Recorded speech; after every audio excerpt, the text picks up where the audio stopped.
You save enough for me?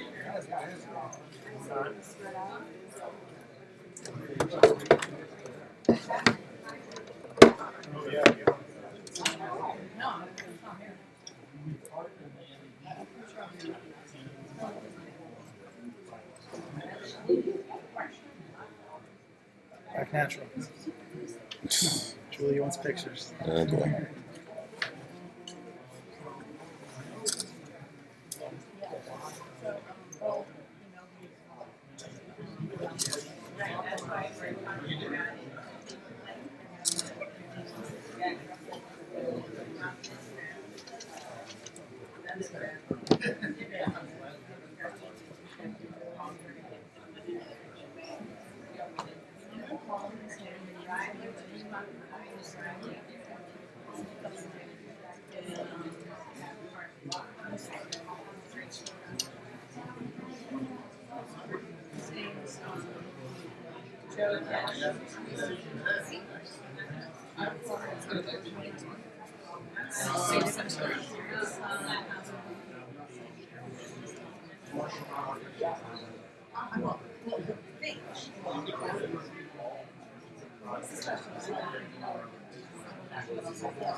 Were the cable guys coming, or did they decide not to? You're just gonna. You know, I'm doing what I'm supposed to. Yeah. I don't know what happened. Cable. Yeah. They may be stuck in traffic. They got the for all malt box over there. Great. Yeah, that'll work. Thank you.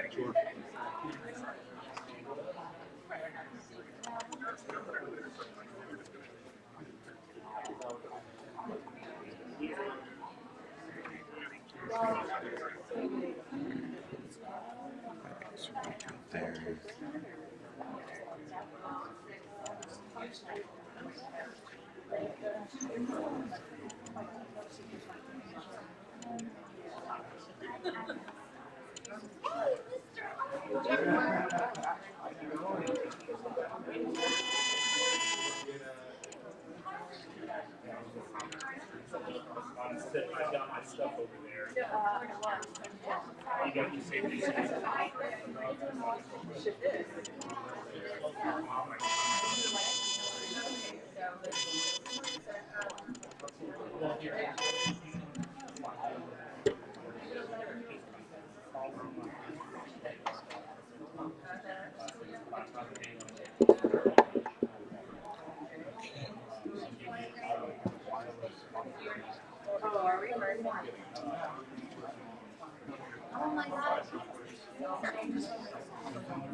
Thanks. Oh yeah, no problem. How are things going? Everything all I right? think we're good. Okay, great. You want to do a sound check or? No, I'm good. All right. I'm good.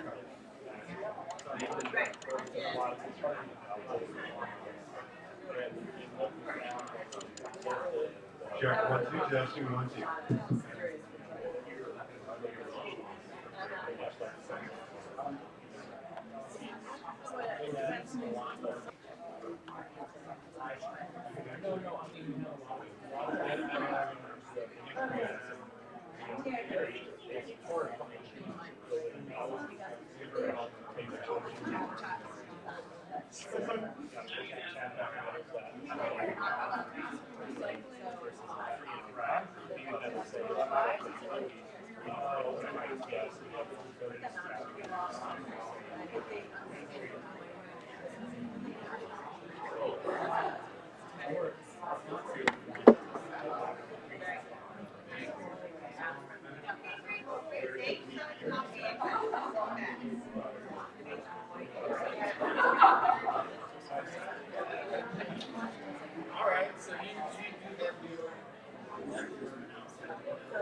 Check 1 2.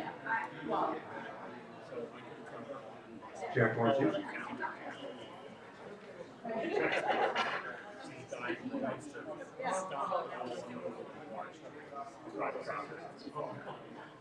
Check 1 2.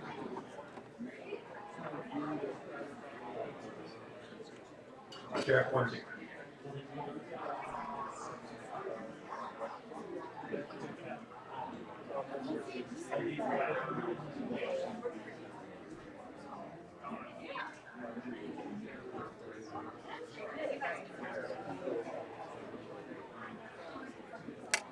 Thanks.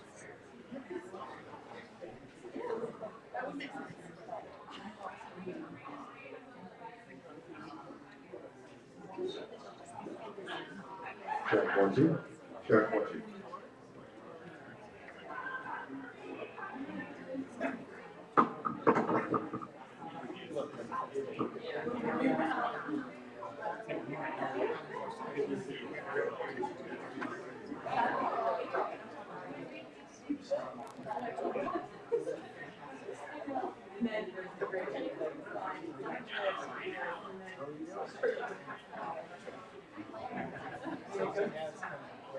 Yes, and then Fast Eddie's. We had a, I didn't know he did this, but the room next year. He was as far as roller.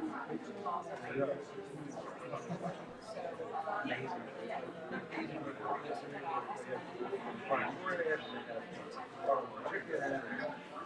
I didn't know that. Yeah, yeah.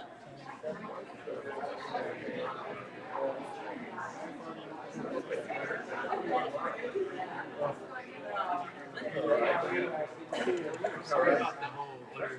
It's okay. I want to help.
Greetings. How are you? Hey, good, good. Are you going to be recording and streaming this? Yeah, yeah. So should be interesting, assuming everything holds up. Bringing the agency into the 21st century. Slowly, kicking, screaming. Right. Good to see you.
Yes.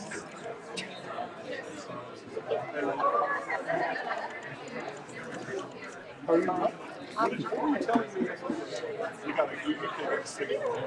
got to go upstairs. What were you telling me you were emailing DCR every 5 minutes? Yeah. I know you moved back that way. Can I? I'm trying to get a shot. This side? That way. Okay. I appreciate your help. No problem. Thank you, sir. Yeah, you know I understand. Yeah, yes, indeed. Yes, indeed. Let me-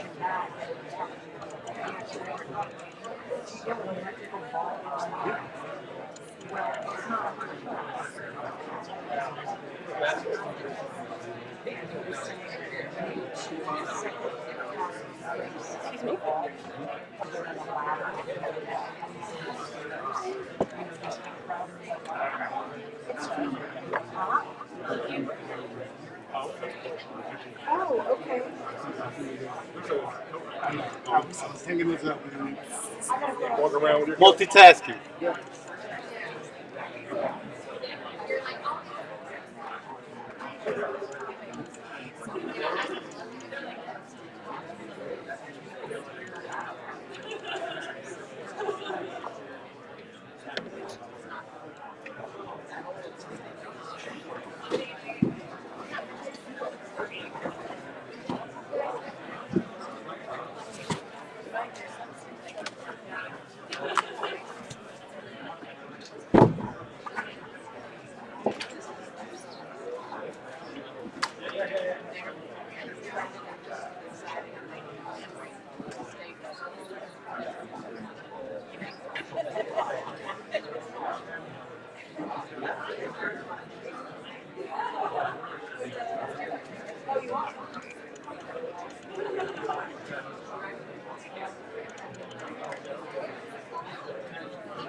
hey.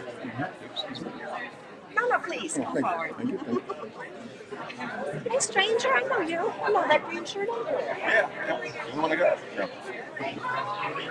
I was just about to send you an email. I started it.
Good morning, everyone.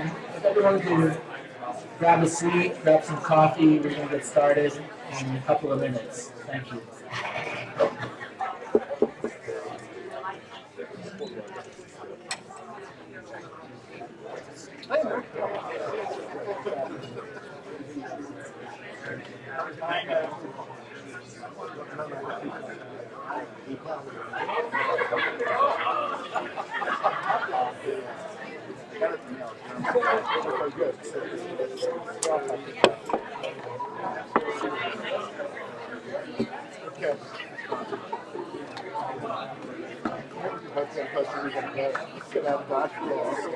Yes, ma'am.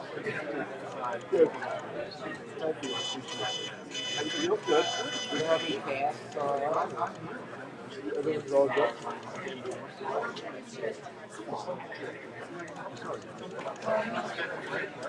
Okay.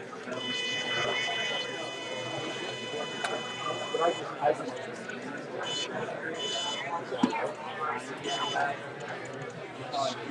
so we can sit down there. The other two seats. Come down.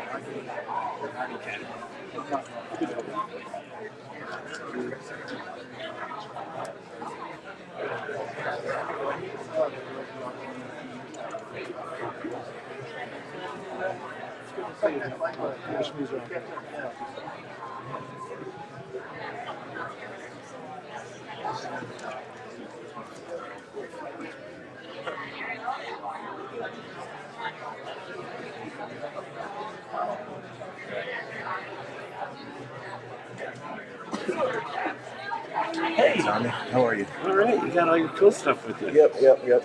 Ready to play.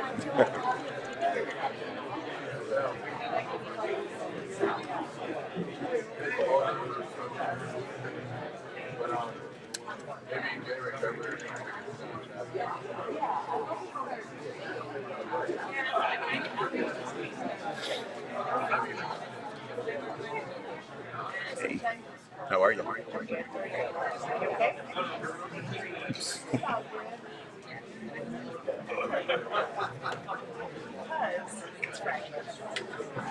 There is that. Okay, we can take our chairs and get started on this exciting day. First, I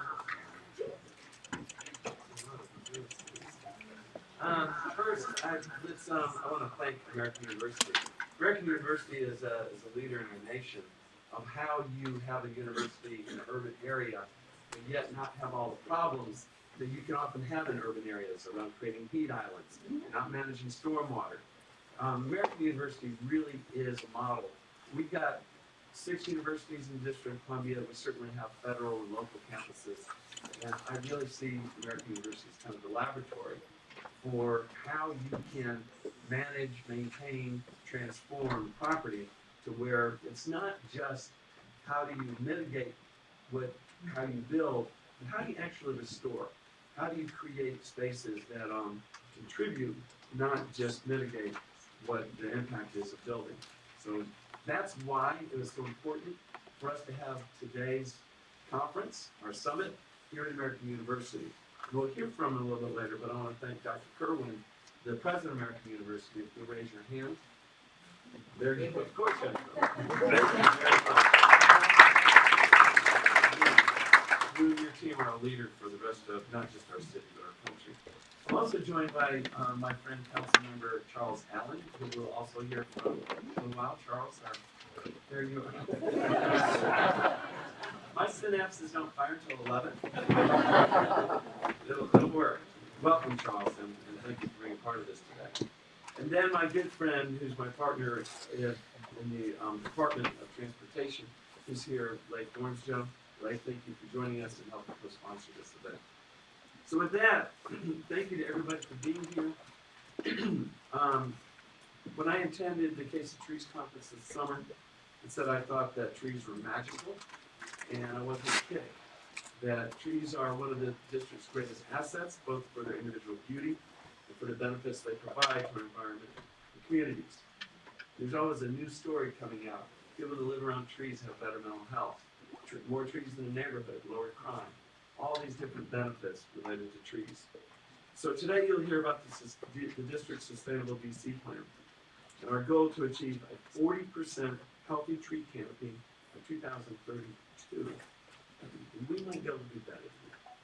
A goal that drives many of our collective efforts together to plant and maintain our trees. But as the director of the District Department of Energy and Environment, I see trees as more than just a canopy. Recent projections, as we all know, call for hotter summers, more frequent heat waves caused by climate change.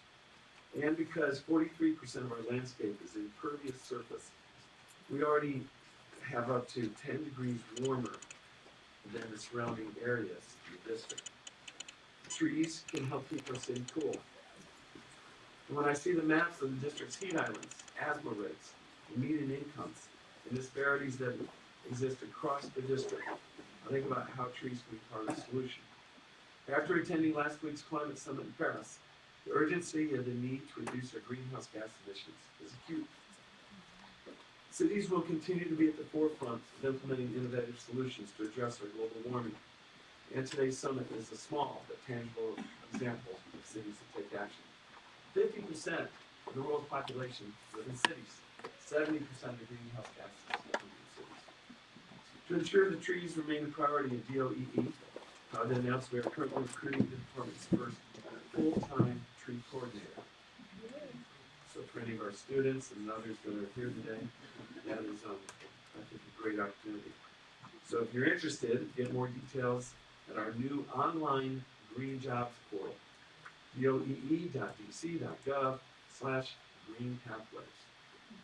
I'm also proud to announce that this week, the Department of Energy and Environment and the District Department of Transportation signed a new memorandum of understanding to ensure our representative agencies' tree policy, programs, and planning efforts are coordinated to produce the best results for the district. Thank you, Mike.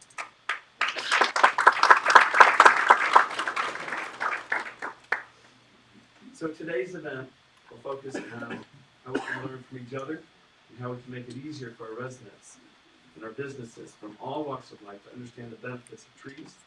It's about how we can lessen the barriers to planting trees and enable our communities to take ownership of the positive impacts they're having on the district. With that, I want to introduce our first speaker. So I've already talked about the role that American U is providing. It really starts with their leadership.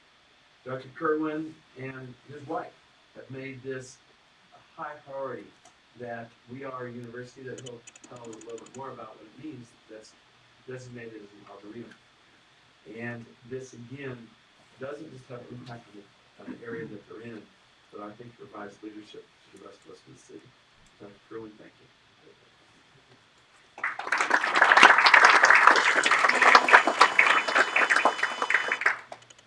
Thank you, and we're honored that you decided to gather here today for the summit. We do believe that you've chosen the right location. Indeed, American University has made a very substantial commitment to ensuring that our stewardship of this bit of land that we have been so generously given more than 100 years ago by the Congress of the United States is treated with all the respect, the dignity, and frankly the potential that it has. Let me also say that this goal of 3,000 trees, this collaboration that is being discussed today, is precisely the way those of us who study public policy should be approached. It's a cross-agency effort, it's a public-private effort, and everything we know about the effectiveness of implementation of grand goals has gathered around principles of that sort. You're at a university that was designed, believe it or not, by Frederick Law Olmsted. We didn't build it quite the way he asked. He neglected to provide the budget for it when he designed it. But nonetheless, I think that tradition has followed through, most recently in the past 25 years, in how we've approached this campus. We are now proud to be in the 12th year of being designated a National Arboretum and Garden. We now have achieved level 2 status from the Morton Register of Arboretum. That requires not just accomplishing a certain level of activity, but maintaining it. So in maintaining it, we do a number of things. Some extraordinarily labor intensive, some others that others might think are symbolic. Every day, or every year, we have a campus beautification day where we plant somewhere between, what Mike tells me, 100 to 200 trees. So we're all in on the effort that is being announced and being discussed today. We are an institution that was the first DC campus to achieve the status of Tree Campus USA, and one of only 74 institutions in the United States that year to be given that designation. We are honored, we have been, by the Princeton Review and the Sierra Club as being a national university leader in sustainability. And I think as many of you learned a year ago, we joined with a couple of local institutions to make the largest purchase of solar power east of the Mississippi. In our effort, following the signing of the 2007 Pal-Waz Agreement, followed by the 2012 President's commitment, that this university will be carbon neutral by the year 2020. And we are on track.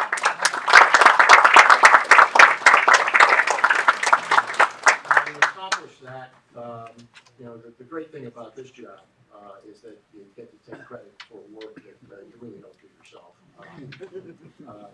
I'd like to tell you how many of those 200 trees I planted myself, and privately I will.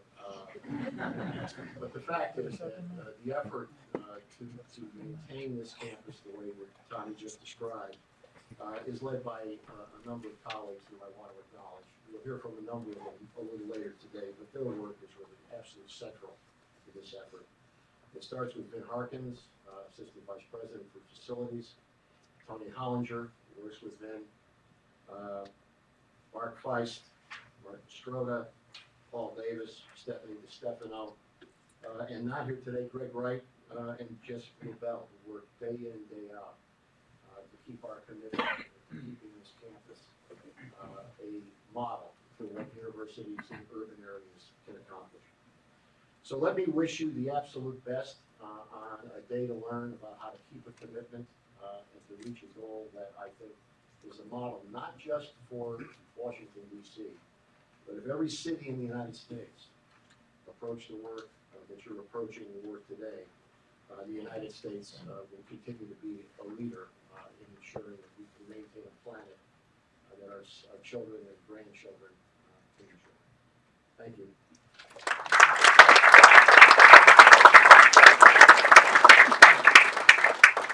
Thank you, Dr. Kerwin. And, as we just digest all the things that you went over, that is a remarkable story. And to do that also, where you're also educating next leaders, people who will help, implement and run the country and other things, not just how you manage the property around us, but the leaders that you're developing. That is remarkable. We need to give you another round of applause.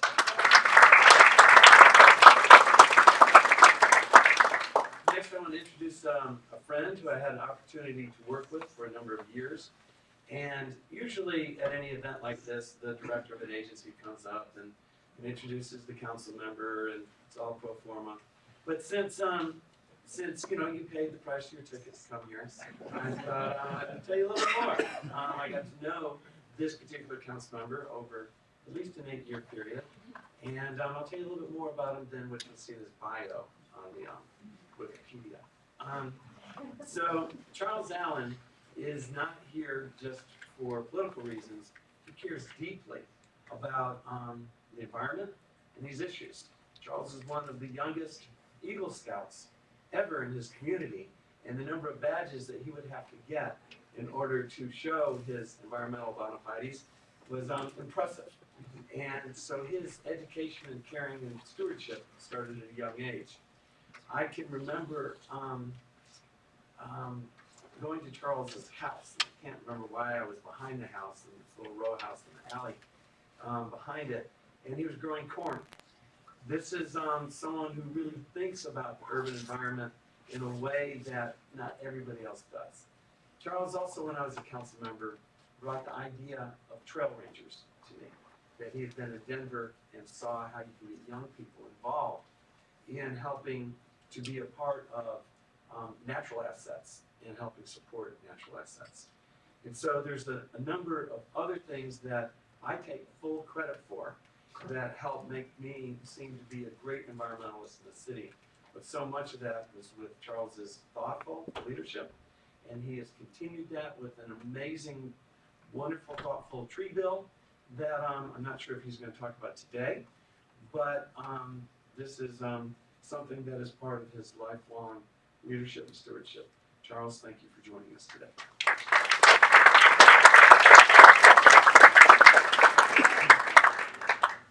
See if I can have Tommy do the introductions every time. Thank you. Thank you all so much for having me this morning. Dr. Kerwin, thanks for hosting. I appreciate your remarks. Coming from Ward 6, it takes a little time to travel up here, but was just struck actually by how much more work we have to do, frankly, across the city, because this is such a beautiful space. And I'm really glad that Tommy was in Paris, because as we were coming in, watching the cherry blossoms bloom right now concerns me a little bit. So I'm very glad that we had a leadership of Tommy helping for our city, trying to help think through how, as a city, we're a leader in the places where some folks down on Pennsylvania Avenue in a big dome building don't necessarily lead for us on these things, but our cities are leading. And it's one of the things I've been really impressed with Mayor Bowser, with Tommy, and the whole team has really tried to make a lot of strides in that. So it's something that we all really appreciate, so thank you. We're sharing stories. I'll share a little story about Tommy. We did get a wonderful opportunity to work together for a long time. And I may have had some strong environmental leanings anyway, but it was a real partnership. Tommy pushed me in a lot of the right ways too, helped open up my thinking to a lot of things.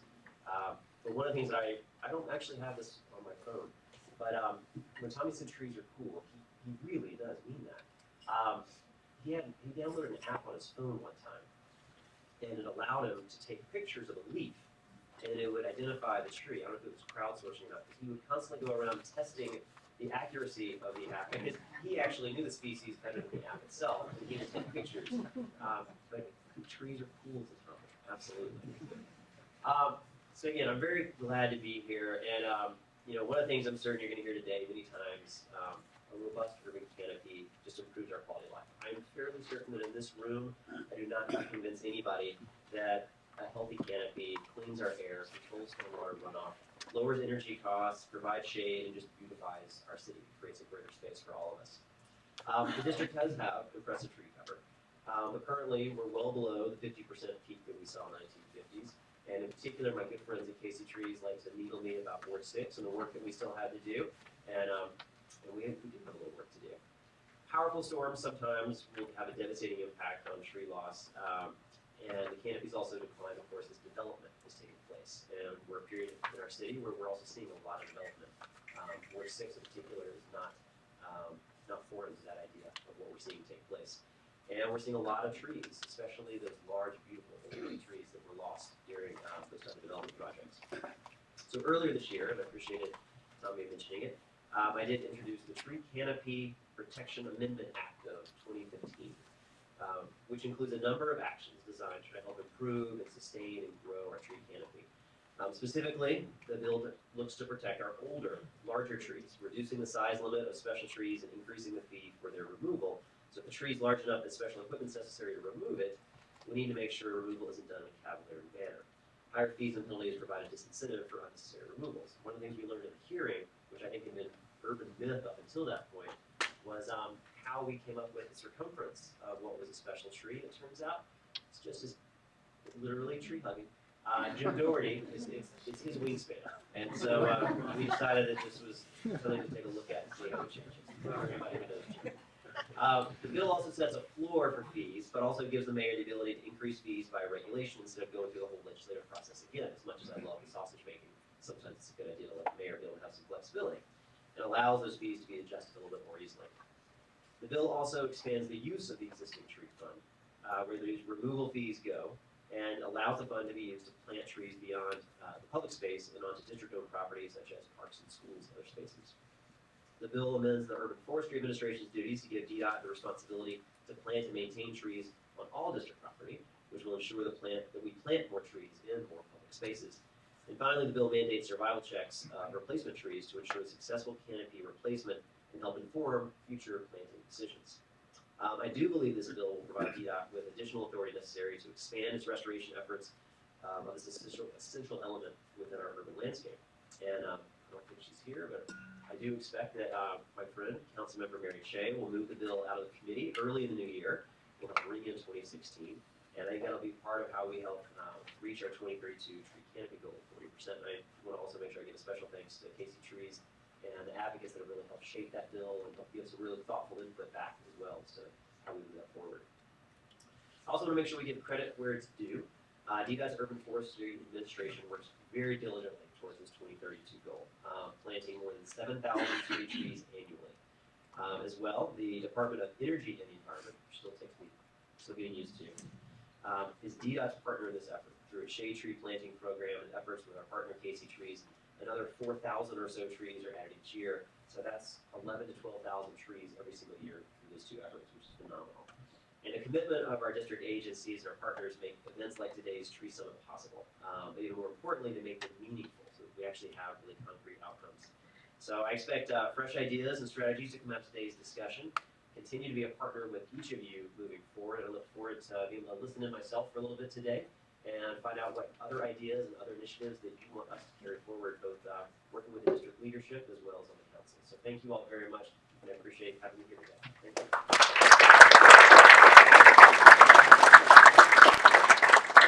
Thank you, Charles. And before I introduce the next speaker, I do have to just also, again, acknowledge they are the leader, the standard setter, one of the greatest partners the city could have for all of us, which is Casey Trees and Martin. And if there's any board members, if you'll raise your hand from Casey.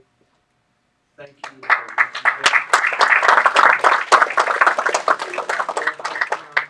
Bring out our refreshments this morning. So thank you very much to Casey Trees. You support us in a lot of different ways, and they're all ecologically friendly and organically grown.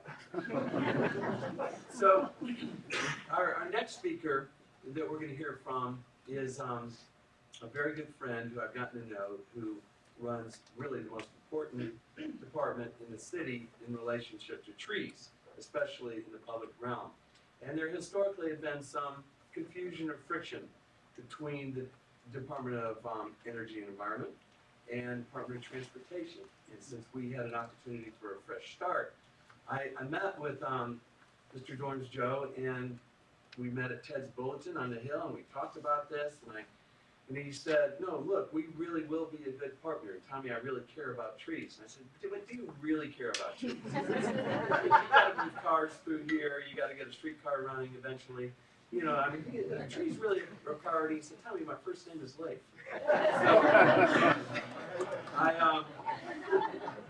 So he has since been true to his name, true to his intention, and we have a great memorandum of understanding so that for our staff and the expectations that the community has of us is now clear, and we're working in concert already.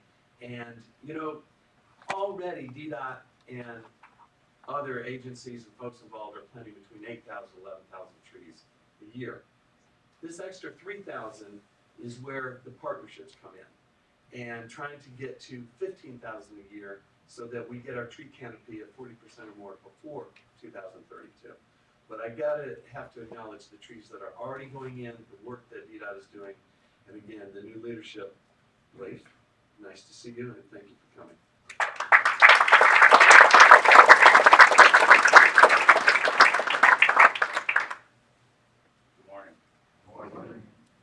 You know, I am one of the newer members of the kind of Washington political class, only getting started here in January. And I know that early on I was paying close attention to the way that Tommy Wells handled public speaking engagements. You know, I came in very nervous at most of these events, and so I had a script, and I'm following very closely along the script, and I said to my staff, I really want to mimic Tommy Wells. You know, that open, easy, casual speaking style. It's as if he's not prepared at all.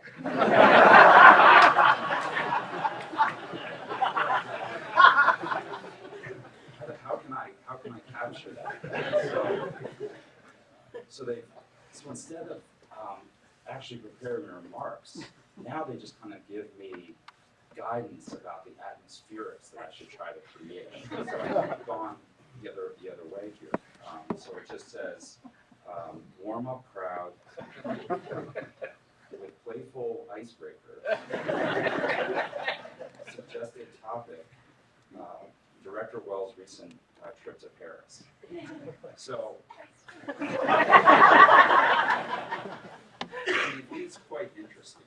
A foreign trip.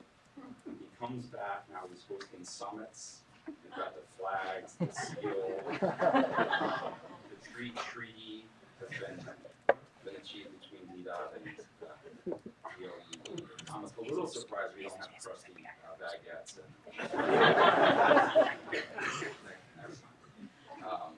And it's also great to hear these very revealing stories about Councilmember Allen and Director Wells. Tommy had told me that Charles' affinity for trees is actually a story of redemption. He said that early on, when Charles was a young boy, Tommy confronted him and said, Charles, did you cut down this cherry tree? And he acknowledged that he had. He did not tell a lie. And that was the early formation of their partnership. It's amazing, the historic significance of that. But in all seriousness, it's great to be here at American University. Thank you, President Kerwin, for hosting us. Thank you very much to Councilmember Allen. We've worked on a number of different issues. We will continue to work together and advance a progressive agenda of the city. Tommy is my favorite director, and I enjoy working with him and respect him a great deal. And so that was a sincere pledge of commitment when we had breakfast. He thought just picking up the tab would ensure it was sincere. I'll get you next time. You know, the District of Columbia has earned the title City of Trees, and it's a long-standing commitment. It goes back to L'Enfant. And our urban forestry team is really motivated by being the custodians of L'Enfant's commitment to trees and open space and the environment. We try to reaffirm that every day and are quite proud of the work we do to cultivate public urban forest. It's kind of an odd situation and catches people off guard that the tree management function is within the Department of Transportation. It's not a natural alliance, but I think it's a perfect fit given the responsibility that we have over the right-of-way in the street and the fact that oftentimes departments of transportation are really blind to trees and see them as an impediment to all the other things that they do. Certainly when I worked in the city of Baltimore, we didn't have responsibility for the street trees, and therefore we didn't plant many street trees. We didn't care for them, and we didn't integrate them into our projects as well as we do here. So I think the folks who made that strategic shift and structure the department in the way that we make trees core to what we do, we're very enlightened, and so we're very proud of that legacy and proud of the things that we have before us. 15,000 new street trees have been planted in the last 2 seasons alone. We install 4 new trees for every one that's removed.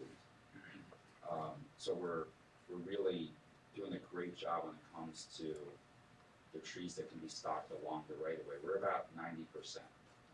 And so the bill and the expansion of our operations potentially into other public realms, quite exciting for the department, and something that we're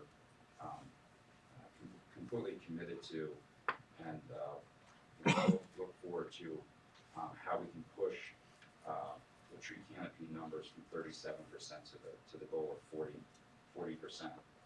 So we're very supportive of the bill, and I hope that there's movement in the early part of next year. One of the very interesting pieces to our program is the integration of technology with tree management, and we'll get to some of that a little bit later.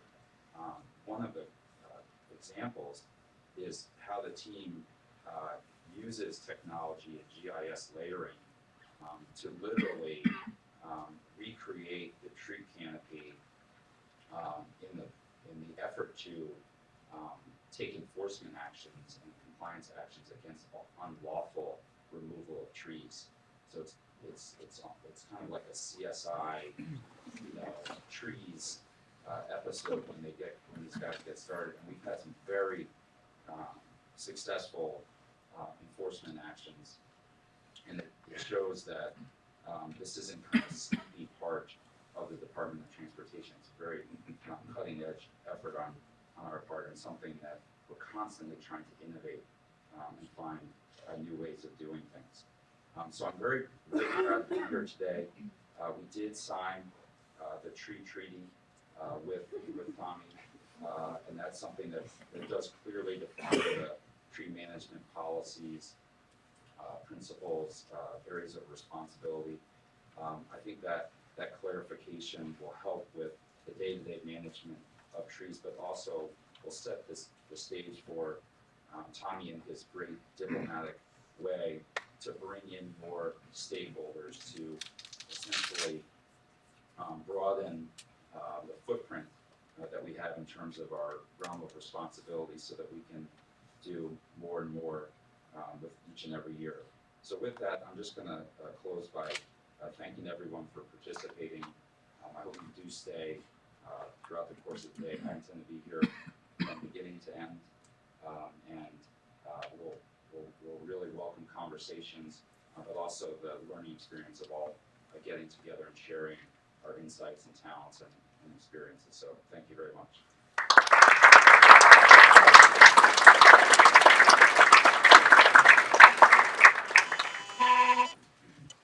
I hear about our directors across the city, and I seen that guy had a deed on. He's so stiff.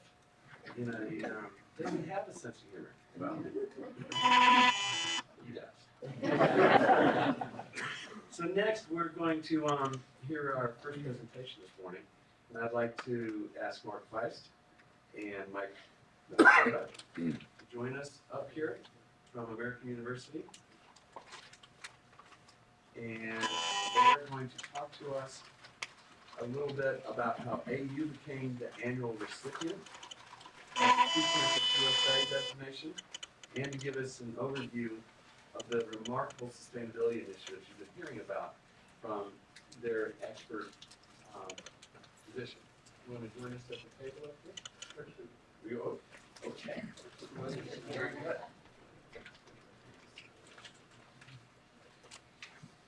Well, thank you, Director Wells, for that introduction. Very nice. And thank you for, again, for allowing American University to host this very special event. It's a great opportunity for us. One thing I can assure you, as you probably already figured out, we at American University are tree huggers. No surprise by now, I guess. And so much in fact that we did turn our campus into a arboretum and gardens back in 2003. It's the entire 84-acre campus. And we really love our trees, from the majesty of their majestic canopies down to their foundations. I can't imagine what our campus would be like if we didn't have trees being a part of it. And it's really on a college campus what happens underneath the shelter of the canopy, all the academic activities, whether it's walking to class,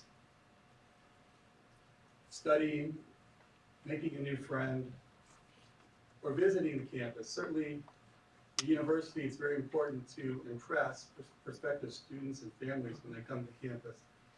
And a study once said that they formed their opinion of the university within the first 5 minutes on campus. So that's before they set foot in any building, talk to anyone. And these trees are sending a message to them. They're saying, one, American University has been here a long time. This place is established, it has tradition, it has prestige. In fact, a parent once told me that they really admired the way we took care of our natural resources here on our campus.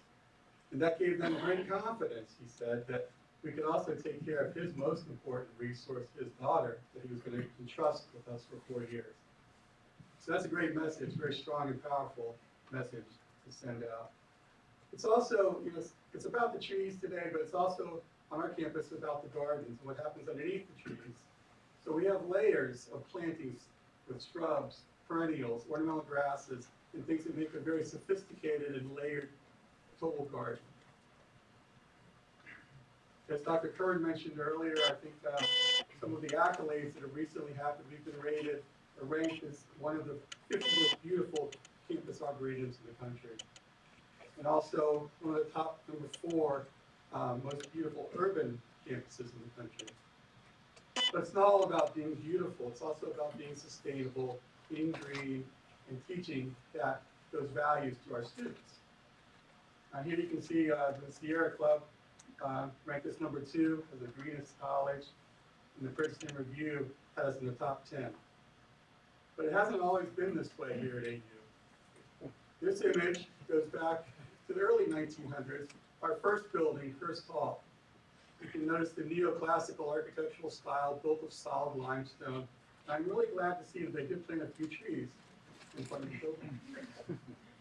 But then in the 60s, 70s, and 80s, our campus grew tremendously, very quickly. And you can see that the neoclassical style gave way to a less expensive and certainly probably cheaper and easier way to build. Not much regard was paid for the landscape. Buildings were built all over the place, and they got larger as we went along. And the one common thing you'll see is that there were automobiles. We were very much a commuter campus then, and cars were very important. We had cars all over our main quad. In fact, this is just taken right outside this building. Now, of course, now we had to have roadways all over the place as well. Our K Spiritual Life Center is kind of the center of our quad and anchors one end of the quad. This is what it looked like. We had some spaces that students used to tie balloons to trash cans to try to add some color to the landscape. This was the entrance to our campus. It was a parking lot, oftentimes used as a construction staging area, which made it even less welcoming as a visitor coming to our university. Uncomfortable benches lined up with less than attractive landscapes. We had trees, but it was what happened underneath the trees. There was erosion. There was a lack of use of some of the spaces. So it seems pretty logical that the university needs to be beautified. The beautification program is started. That's what brought myself to campus and Mark and many of the rest of us. And we started to make some very impressive transformations. This roadway became a walkway. We didn't need the cars getting to the quad any longer. Cave Spiritual Life Center took on a new life with glass doors and a garden around it. The balloons went away and gave way for roses and things for this plaza, our 9/11 memorial. And my personal favorite, this parking lot, thank goodness went away and became a very much Olmsted-like green space that now welcomes you to campus. And it's right across from our Welcome Center, so all our prospective students enter the campus this week. The benches were replaced, were regrouped, so you could actually sit and talk to one another underneath the shade of our trees. And this is another one of my favorites. This eroded ditch is probably the best way to describe it. Became a much more natural looking stream bed. Talking about getting rid of hardscape, this parking lot wasn't needed any longer. It made a lot more sense that it became a new green quad about our residence halls. And this wasted space underneath also became a garden seating area right outside our Department of Economics. So you can see it wasn't only the landscape that changed, but the way students use the landscape changed as well. Here you used to study in the library, inside with piles of books around you.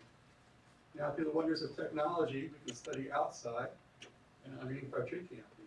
What a big difference that makes. We're perched against a rock next to our bioretention basin in this case. So we're starting to see students use campus more and more. Whether it's having a discussion in a group, holding a class on the front steps of K Spiritual Life, on the lawn, in the former parking lot in this case.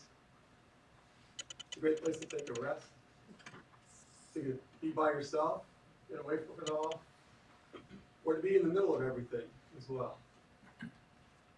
Campus is also used for having fun and recreation, as you can see here. Sometimes it's a great place to hang out literally in the trees. And sometimes our students will actually get in the trees. And they're not the only one who enjoy getting up in the trees. As you see, we have lots of wildlife here on campus that also likes hanging out in our trees. Every year we have a new freshman class coming in, smiles on their faces, excited for their 4-year adventure here with us. Their first introduction to the campus, getting to know one another, again, underneath the canopy of our oak trees. If they start their fall semester, they get to experience the wonderful fall color, our cherry grove, the oaks, the dogwoods, crepe myrtles, redbud, maples, oaks again, and of course our native sassafras, which is in the amphitheater, another great tree, fall color. And that goes right into winter, and sometimes we can use trees to express ourselves. So students are good at doing that, as well as using some of the just beautiful winter scenery. Then we come into spring. Again, our cherry trees make a spectacular impression right on Nebraska Avenue. And that goes right into our tulip and daffodil and magnolias. Spring is just really a special time. I think a lot of the city and neighbors, we feel positive comments, really enjoy coming to see art on campus in the springtime.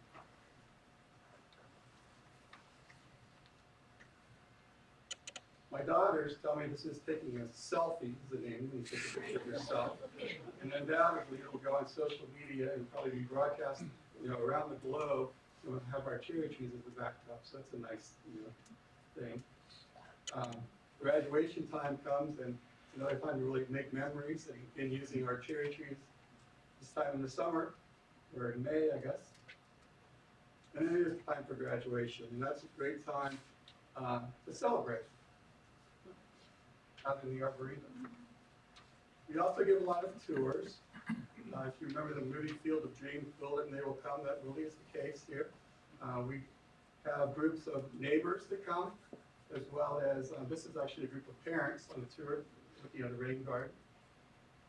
Different horticultural associations from around the country will come stop through. Local garden clubs, neighborhood associations, all different types of folks come. And we do love to give tours, so in fact, we're going to give one today. We'll stick around after 1 o'clock.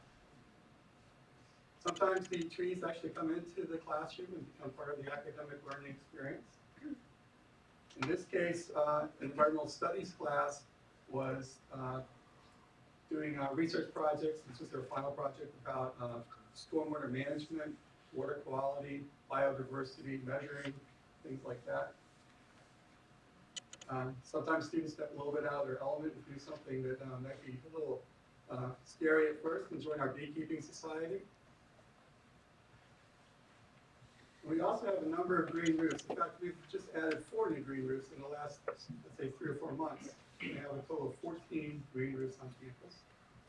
And this is just some images of them. They're all different shapes and sizes. Some are actually at ground level on top of garages. Sometimes we have our faculty, staff, and students help us plant them.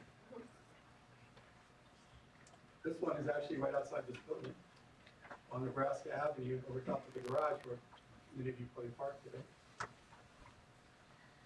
And then we have storm filters with new construction, and then they disappear underneath the new garden. Then next to them, in this case, is a bioretention basin.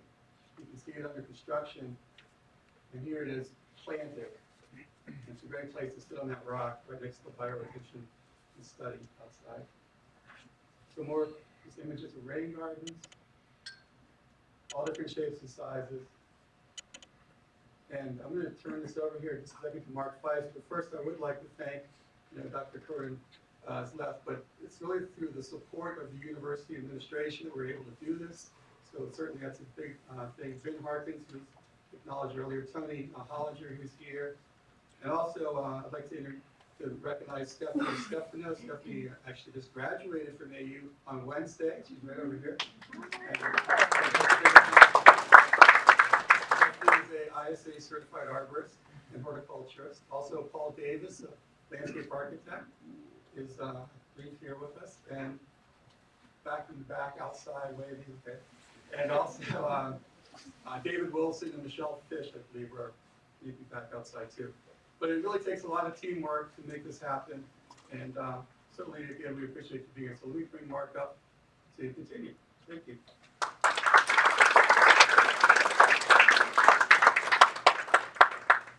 Good morning. Thank you, Mike, for sharing a historic perspective in the development of American University's Arboretum and Gardens. My focus will highlight the operational ingredients needed to build a tree campus and sustainable landscape. The obvious first ingredient is teamwork. Professionals who share the caring for our campus environment. That teamwork is not a new commitment for AU, as evidenced in this 1937 slide of an Arbor Day celebration, which I'm happy to say continues today. Ingredient 2, vision. Case in point, this is our Katzen Art Center just across Massachusetts Avenue. The slide represents the beginning of a recent reforestation project. Over 100 native trees were used and selected for this site. Ingredient 3, strategic goals. Facility management's tied to AU's strategic goal, providing an unsurpassed student experience, acting on our values of social responsibility and service in developing student pride. A student culture to live and learn in the midst of AU's Arboretum and Garden. These ingredients come together nicely as applied to our reforestation project.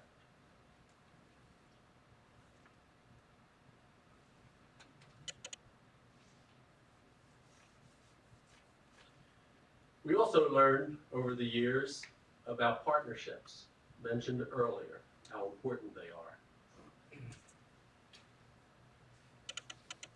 We participate in ARBNet. Dr. Kerwin mentioned earlier, we're an accredited level 2 Arboretum. We also host something called Campus Beautification Day every year. That's where 300 to 400 volunteers join us in the Arboretum for Community Building Day. A lot of logistics, even coordinating the shovels for 300 to 400 people is quite a feat. And there's the shovels at work. All that hard work does not go unrewarded. We host a barbecue at lunchtime, and we have an awards ceremony in our amphitheater for building that team and congratulating everyone for their hard work.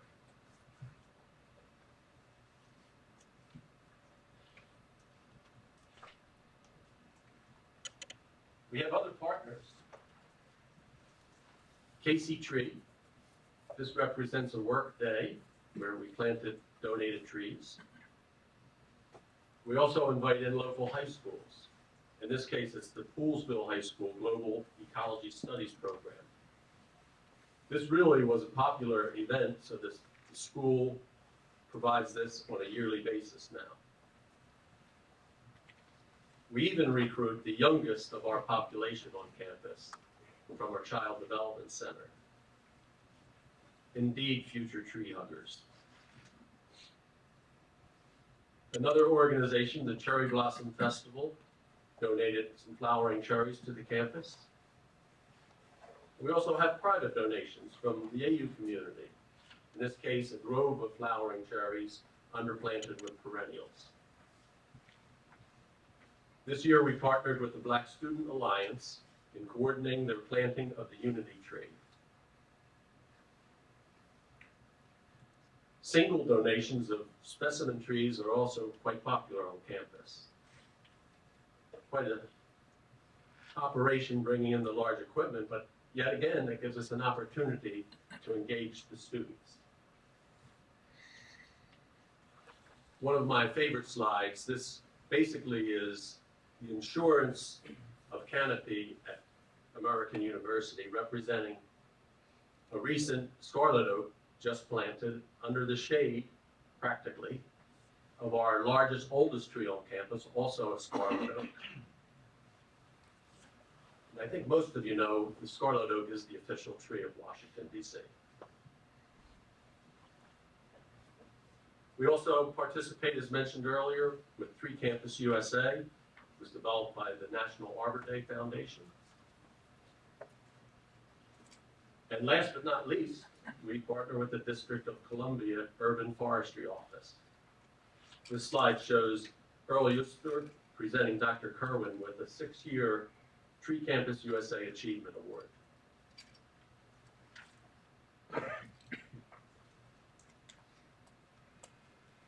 I want to close today with an excerpt from Adrian Higgins' Washington Post article entitled American University's Rejuvenated Landscape.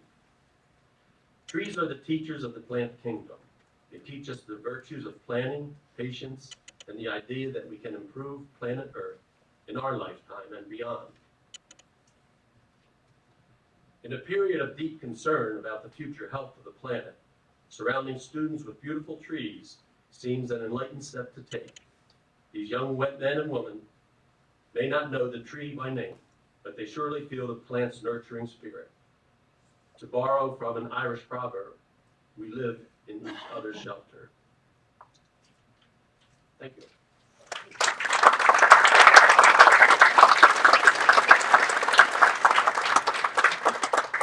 Mark and Mike, that was truly a remarkable story. And don't sit down yet. That I think that what's powerful is what you show what's possible. That when you think of how many campuses we have, because we're the seat of government, and then how many universities, but also just other, whether it be elementary schools, anything that has yard, lawn, landscape, is you show what would be possible. let's see if the audience has any questions, because I know we represent different parts of the city, but these guys are the experts. Rarely do we have time to say, how did you do this, or how did you make decisions about that, whether it be cost or anything. Any questions from the audience for these guys? Yes, Frank? I've been an admirer of AU's managers. I live down Massachusetts Avenue in Bethesda and pass it frequently, so first, how impressed am I incredibly? And second, I was wondering, number one, what is the annual budget? And number two, do you use one landscaping firm, many? And who are the primary landscapers who created this beauty?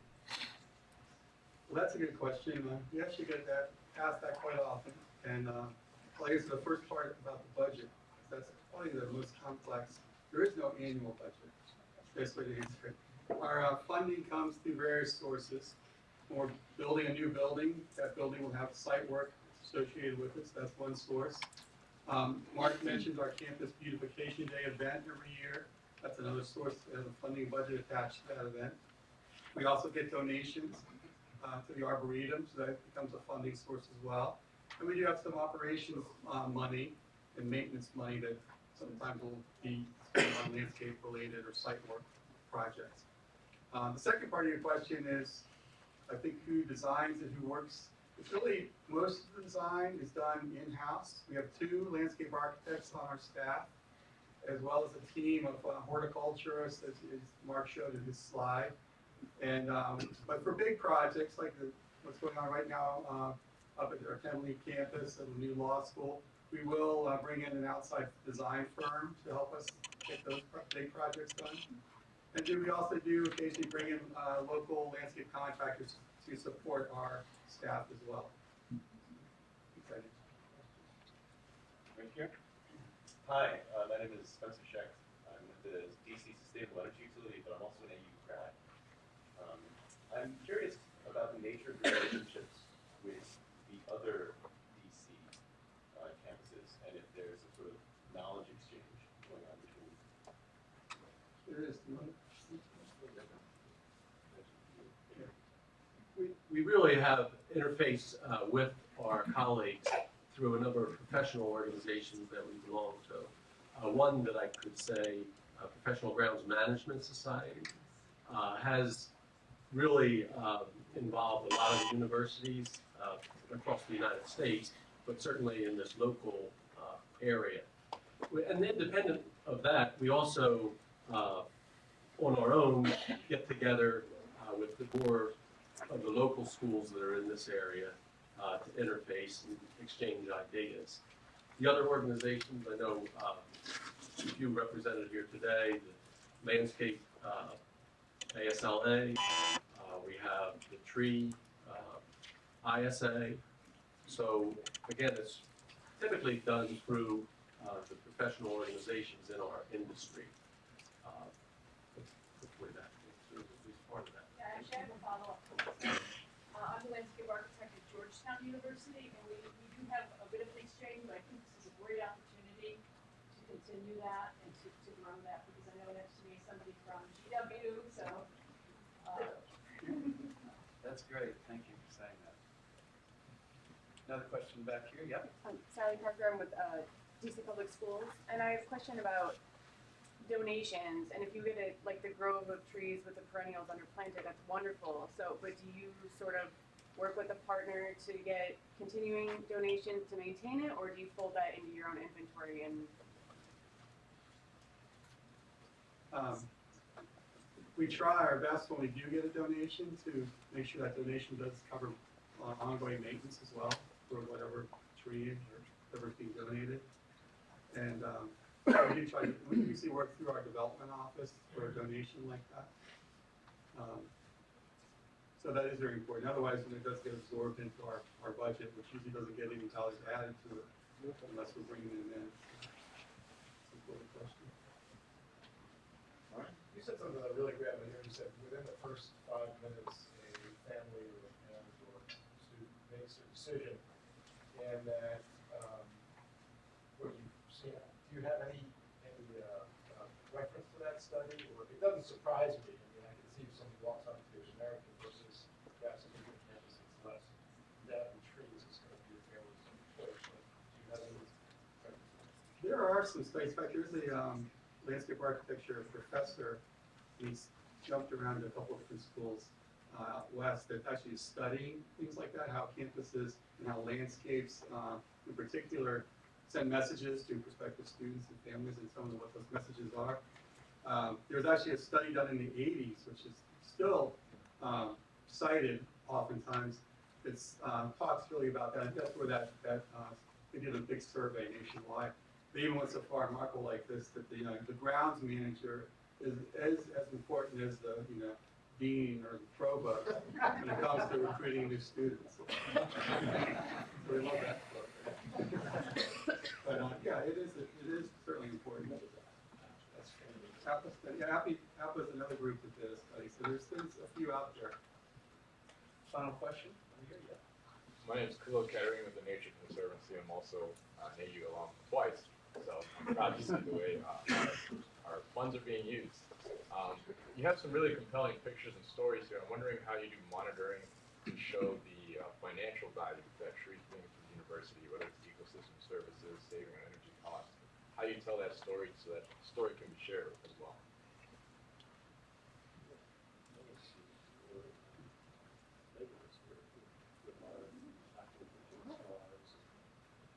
That's true. There's several ways I think we do that. In fact, we've actually even debated, we have tree tags on our arboretum tree tags. We actually thought about it, getting the trees appraised and putting their value right on the tag. So especially I think developers or contractors might pay attention if that tree's worth $300,000 and it's stated right there on the tree. But there are other ways, and Megan is here. She's going to be running one of our workshops later today. But she's our director of sustainability. And I know we do a lot of work getting the word out through some of her programs as well. And some of the educational pieces that we mentioned, tours and things like that, I think are ways. We're looking for other ways to get that word out. One, that we are Campus Arboretum. We're here. We're a resource to Washington, D.C., to our neighbors. And it's growing, but even today, I met a few of you that said you never had no idea AU was an arboretum. So there's still work to be done on that. Well, thank you. Thank you very much.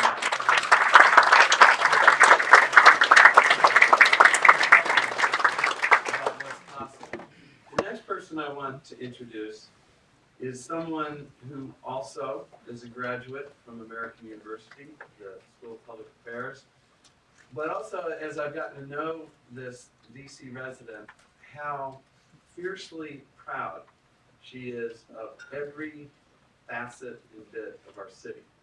That not only being a long-term family in the district, but also someone who really cares about the beauty of Washington, D.C., that understands that we have a remarkable place, not just in terms of the role that we have hosting the nation's capital, but also for our residents, and what that means in terms of everyone, whether you live in the deepest corner of Ward 8 or the most northern corner of Ward 3, that people deserve and want to be able to experience the beauty of what makes Washington, D.C. And that has been a compelling vision, and certainly a vision for us in this team. And so next I would like to introduce to you and call up my boss, my friend, Muriel Bowser, our mayor.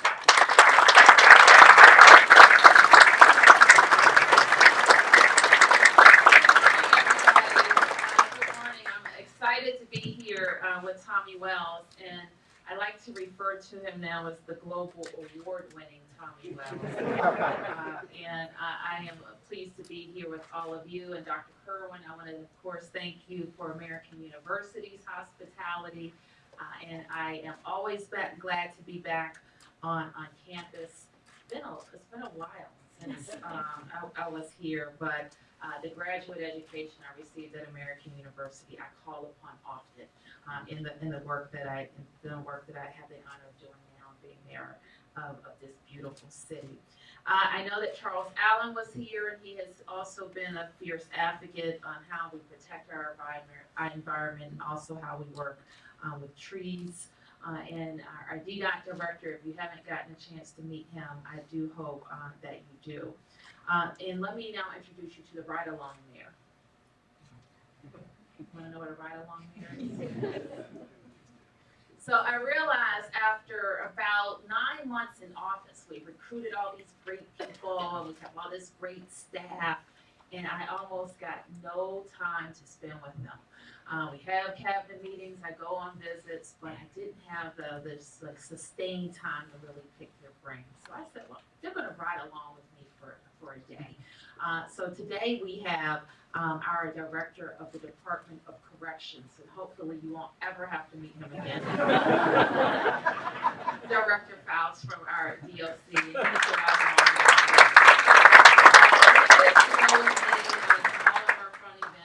Are not so fun internal meetings, but also necessary ones. So we're starting today talking about trees, and we're going to end the day talking about snow. Hopefully we won't have to see that this one either, but we'll see. What all of you should be very proud of is you've been a part of making DC a global leader in sustainability. And today's meeting is really well timed on the heels of last week's climate change summit. And an agreement. Many people didn't think that the world's nations could come to an agreement, but cities across the globe are committed to a sustainable future. I often get asked, well, you're just a little city, Bowser, what can you do about climate change?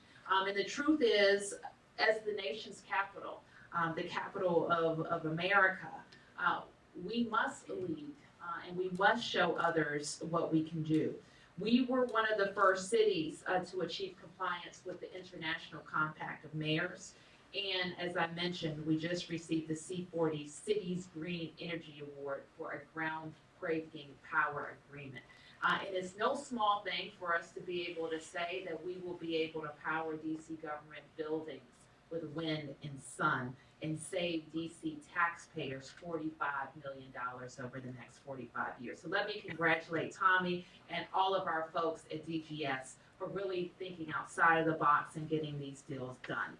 I also talked a lot about how we can do things differently or speed up. We have a pretty robust, sustainable DC plan.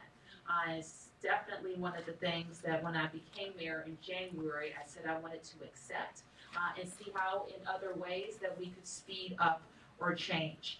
And our sustainable DC plan established bold goals to reduce greenhouse emissions by 80% by the year 2050.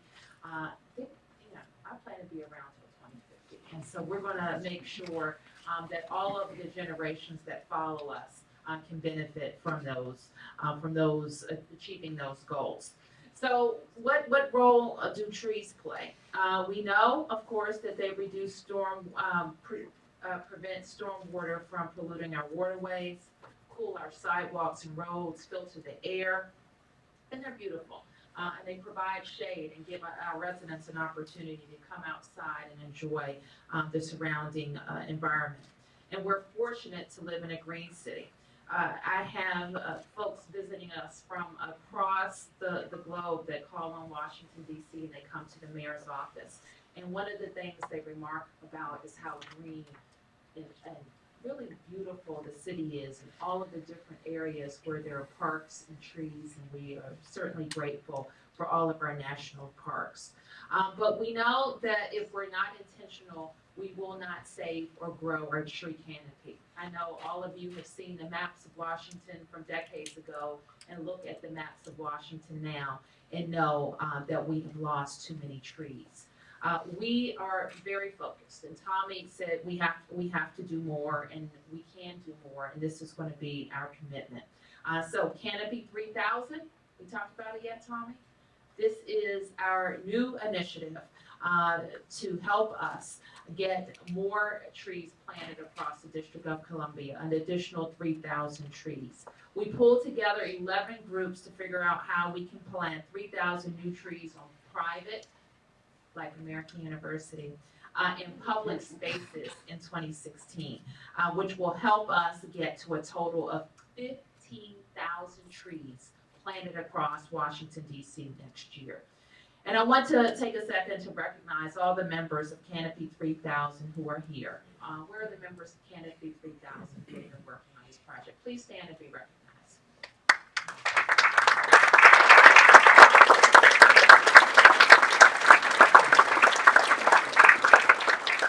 And the next thing that I can announce, and it is a great privilege of being mayor, you can write these mayor's orders, and it directs the entire government to get focused. And they know that this directive has my complete attention. And that new order will be to establish the Urban Forestry Advisory Committee. So it takes a lot of groups inside and outside of government to plant and protect trees. And this advisory committee will help us stay focused on that. We can do a better job making sure our efforts are synced up, and that's exactly what this committee will help us do. So I'm very confident about these efforts, the new ideas that we'll come up with today. The very able staff that works for DC government, I am really proud. I think you all know I was a ward council member. And I know more about trees than I ever thought I would. And I know the good, that when neighbors say we want more trees and DDOT comes out and plants them. I know the bad of when we have a dead tree and nobody comes to cut it down. I know also the troublesome when we plant new trees and nobody's there to water them. So we know the issues that affect us. And I've just had the honor of working with a great, our tree team. Where's the DDOT tree team? Stand up, tree team.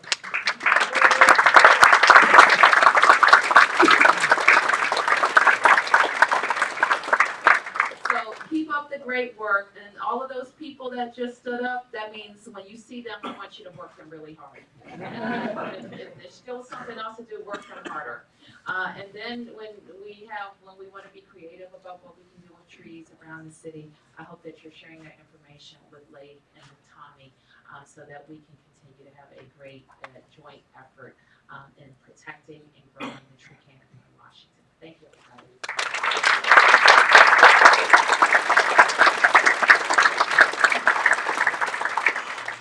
Thank you, Mayor. As you can see, we could not have a greener leader that is championing what we're doing. Leif and I are very well supported, and we know that we have our marching orders, and that we certainly know that we will be held accountable for our tree canopy and making this a great green city.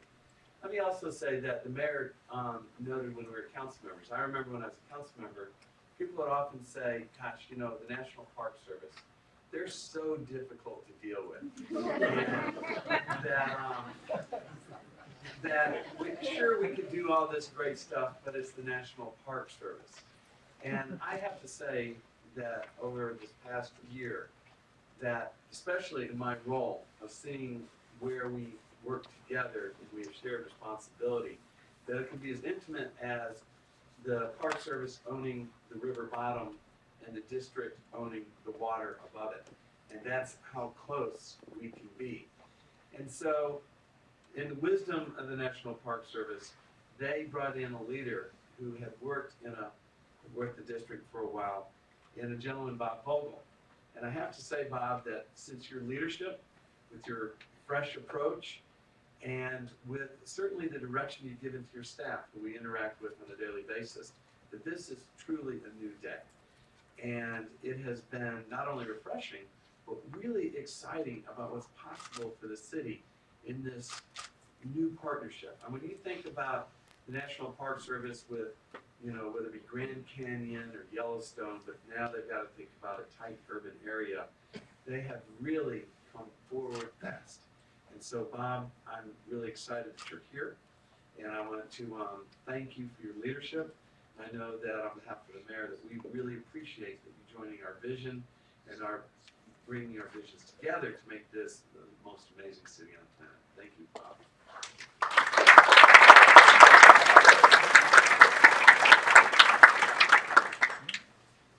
Well, thank you, Tommy, and good morning. And first, congratulations, Mayor, on your leadership on this initiative, and on the district's recent C40 Global Award for Green Energy. You know, that is so well deserved.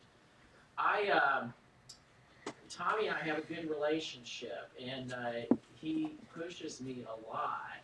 And he called, and his staff had talked about this summit, and I said, you know, this is such a good thing. Some of you can testify to this, and we just have to be an exciting part of this. And we do believe in trees. We do believe in healthy communities, and we want to do more in planting trees, but you know, we have a bureaucracy, and so people were like, well, you know, we've got to do this, we've got to do this, we have to study this further, and so we have to be a part of this. So I commend the district, and we are proud to be a part of this.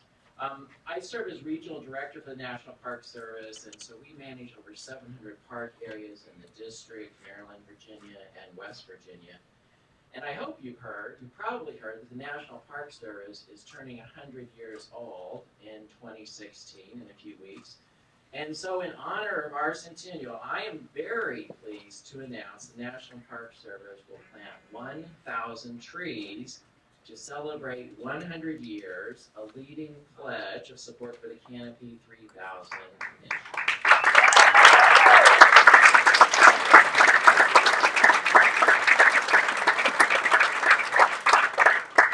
I know I'm speaking to the choir here, but you know, a healthy, diverse forest is an important driver of economic, environmental, and health benefits for both our two- and four-legged city residents.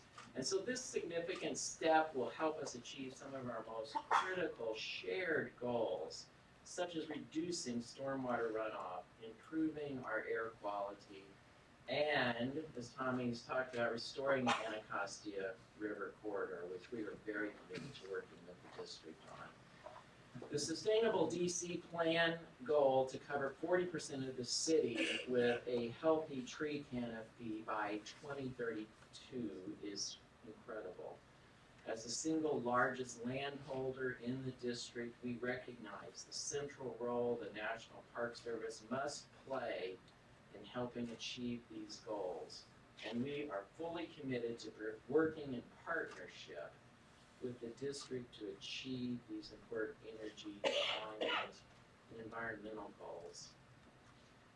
DC is continually recognized as one of the nation's greenest cities, quite literally, from Rock Creek Park, which is, many of you know, is 10 times larger than the size of New York Central Park, to Anacostia Park, which provides vital wetland habitat as well as incredible recreational opportunities. These parks are great examples of how important green space is here in our urban environment. Hemmed in by development, these green spaces serve as a pressure release valve that gives people room to move around. And they also serve, of course, as important natural refuges that protect animal and plant life. Parks are essential. As John Muir said in 1912, everybody needs beauty as well as bread, places to play in and pray in, where nature may heal and give strength to body and soul alike. As all in this room certainly know, trees are really the unsung natural heroes and caretakers of our planet. They improve water and air quality, their root systems prevent erosion, reduce stormwater runoff, they cool the air and isolate noise. They truly sustain life. Without the strength, without the shelter, without the life provided by a healthy, connected forest, these places to play in and pray in are truly threatened. So the National Park Service is eager to do what we can, and so we're thrilled to participate as part of the Mayor's new Urban Forestry Advisory Committee, and we stand ready to share our expertise and collaborate as the district works to achieve the Sustainable DC Plan goals. So Madam Mayor, thank you. We stand with you in strong support of Canopy 3000, and we look forward to continuing the great work of our committed partnership in protecting and preserving a thriving district for this and future generations. Thank you very much.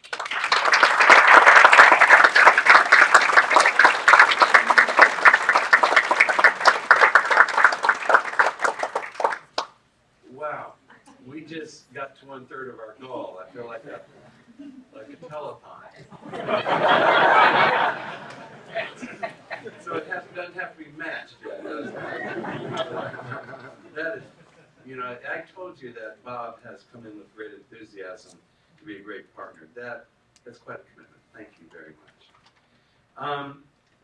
And with that, I also know that that the shadow mayor and the mayor have commitments, and if and so I know that you'll need to be going soon. But Tom, welcome. When I saw you standing out there, the head of Department of Corrections, I thought, why are you here? And I know you like trees, but so welcome as well. That's great. So with that, I'm going to introduce our keynote speakers, and again, I know that we're kind of moving straight forward. We're not taking a break yet, so but you guys seem lively and no one's falling asleep, so we're doing well. So our keynote presenters this morning hail from two of our nation's most prestigious institutions, part of the benefit of being here in Washington, D.C., from NASA and the Smithsonian Institution. Dr. Zhang earned her PhD at Boston University's Department of Earth and Environment. Her research focuses on vegetation dynamics and their interactions with the climate. Dr. Johnston earned his PhD in Geographical Sciences from the University of Maryland. His research focuses on applying remote sensing techniques to understand environmental and land cover dynamics. So with that, I'd like to welcome them to the front of the room.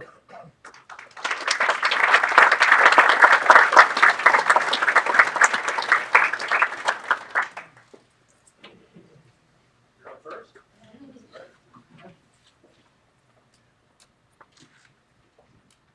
Hello, good morning. Thanks for having me here to represent our research here. Impact of urbanization on surface climate. Today, I'm going to focus on the role of vegetation, how different type of surfaces respond differently, during the same process. Dr. Lohori Bonova is the PI of this research, and I also want to introduce two important co-authors, Dr. Tony and Willow Wang from NASA GSC Center.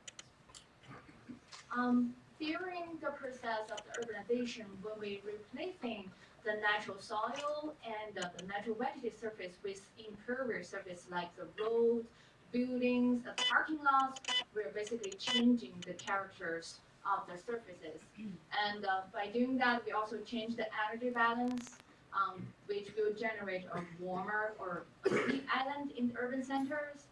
We also will going to change the surface runoff, especially during the heavy precipitation events. And also by clearing cuts, the trees and the shrubs and getting the new construction, the new communities, we're going to change the carbon sequestration. So this is some general, ideas of how this urbanization will change the balance of energy, the balance of water, the balance of carbon. Our group have been working on the urbanization for, how the urbanization change affects the climate for several years. And here are some findings I would like to share with you. The first one is we find out when we're talking about the urban heat islands, the background ecology matters actually play a very important role in determining the UHI, the urban heat islands. In general, the cities building in forested area will have a much significant UHI when compared to cities building in arid or semi-arid regions like desert. Even, if you check the left panel, the desert cities in general, they are warmer, but it's warmer everywhere. But cities building in forests like DC and Baltimore area, which is on the right panel, you can see the UHI is way much more significant. So for cities building in similar background ecology, the size of the city will affect urban heat islands. In general, the UHI is proportional to the log of the size of city. So it's, or in other words, it's not a surprise, bigger cities will have bigger urban heat islands. For cities with similar size and building the similar background biomes, the development patterns matters. So here I gave two examples. One is Providence, which has a much higher density, urban center, but compared to Buffalo, which is tier to the low to medium density urban centers. And at the same time, Providence have the rural area around Providence, they have way much more tree cover, more than 80% tree cover. But on the other hand, Buffalo is only about 15%. So these two combined together for the UHI is more than 5 degrees difference for these two cities, even they're very similar sizes and similar climate. And for cities building in the same background biomes, they have similar sizes and similar development patterns. For here, we have a pair, one is Syracuse and the other one is Harrisburg. You could see the distribution of the impervious surface area. They're basically the same. They have almost the identical patterns. However, Syracuse is a more one compact urban center. By comparison, Harrisburg is divided into two parts by the river. So as a result, you can tell that the urban heat island is also different by 3 Celsius degree. So if we can, this is a difference of the shape. If you use this shape parameter to regulate it, you can understand the difference between this. So all these 3 or 4 different matters, I'm just trying to tell you or trying to show that how the urbanization affects the surface climate is a very complex mechanism. It's very hard to find one or several universal rules to understand it. So that's inspires our the recent project, which is funded by NASA. We're trying to combine the satellite data we want using the temporal repetitive and also the spatial coverage of the satellite data. We're trying to combine them and using it in land surface model, which is called this symbol biosphere model, divided at NASA GSFC Center. By using this model and the powerful of the satellite data, we're trying to simulate how different kind of surfaces, including the impervious surface, which is the roads, the parking lots, and the buildings, and also different types of trees or shrubs, how they respond differently, even they're within the same incoming solar energy with the similar precipitation amount, and also with the similar air temperature, but they respond differently, and they have at a half an hour or hourly, rate. This is a very powerful model. And here are some of our results. Again, we're using the DC environment area as one example.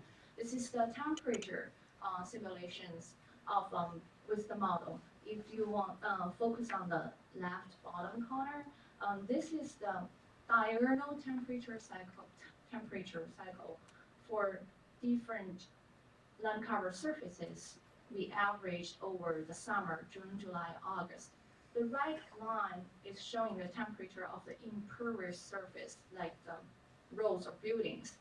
And the green line is the temperature of the deciduous broadleaf trees. So in general, in summer, during the whole 24 hours period, the buildings is always warmer than the trees next to it. And this warm effect is most significant during the noontime, which the temperature difference is almost 5 Celsius degree difference. That's a huge difference. And with the power of the model, we're able to run several different scenarios, for urbanization of the DC region. That is the top panel showing. So the center, the top panel basically is showing if we choose the center of the DC, and then we go out from the center to the surrounding rural area, what is the temperature? You know, when you get this transaction, what is the temperature when you go along it? So the black line with the dots on it, that is the current situation. So with right now, the urbanization, you know, have the trees and everything, with the current condition, you know, the temperature will, you get warmest temperature in the center, and when you go outside, it will decrease. Of course, because you are having less impervious surface area and you have much larger tree covers and larger vegetation percentage. And when the red line is a very extreme scenario, which is, okay, what if the whole area is urbanized? We don't have any trees anymore. So now you basically don't have any urban center anymore. It's like the temperature is always 26, more than 26 Celsius degrees. This is a daily average. This is an average within the 24 hours. So even it looks not hot enough, but think about like adding the night, midnight, and day temperature, that's a huge number.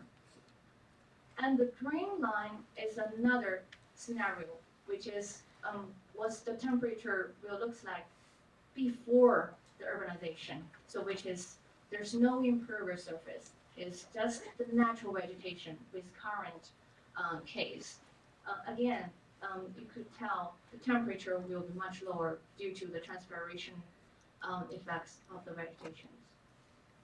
So this is the result of the temperature from the energy balance. We also have some, from the water balance, we also modeled or simulate the surface runoff of the United States, and the top maps showing the surface runoff for the impervious surface area, which is on the red panel, which is much larger than the vegetation surfaces, which is on the left panel. Again, here we use Washington, D.C. as an example. If you check the table, for the summer average, you know, for June, July, August, for the same amount of precipitation, the impervious surface area will discharge 3 times of more surface runoff than the deciduous broadleaves. And this is not a surprise because, you know, the physical characterization of the impervious surface. From here, I would also like to point out, we use Atlanta here first, and just a comparison, because Atlanta, this example in Atlanta, we have similar amount of impervious surface, which means we have similar urbanized area and a similar amount of precipitation. But the natural vegetation in Atlanta is mixed forest, so it's not just a broadleaf. It has needleleaf and a broadleaf. It's a mixture.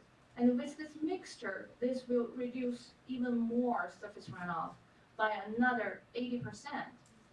So this is what we want to show or to the public, is that when we're talking about the effects of the urbanization, or you know, how the vegetation will affect the surface climate, it's not only just the amount of the vegetation, like how many trees, or you know, it matters. It's also the type of the vegetation that matters. It's whether it's tall vegetation compared to the shrubs, or even for trees, they have different types and they work differently with the same amount of, you know, climate variables. And finally, this is for the carbon balance. This is a map showing, you know, the carbon lost due to urbanization for the whole United States. In general, it is about 100 million tons of carbon is lost just due to this urbanization, the replacement, you know, for the natural vegetated surface to this impervious surface.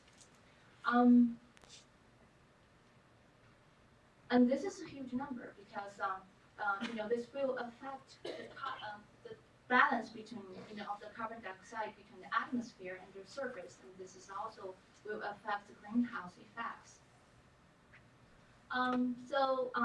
Finally, you know, we know the trees are beautiful. They are beautify our, community, making our backyard prettier or nature friendly.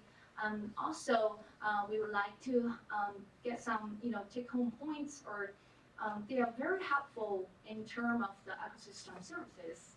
At least for these 3 weeks, they can help mitigating the heat.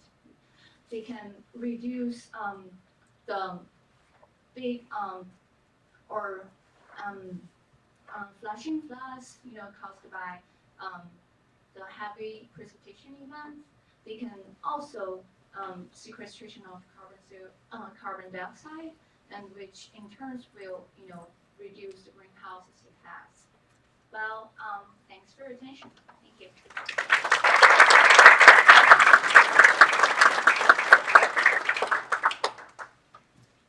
All right, it's my turn.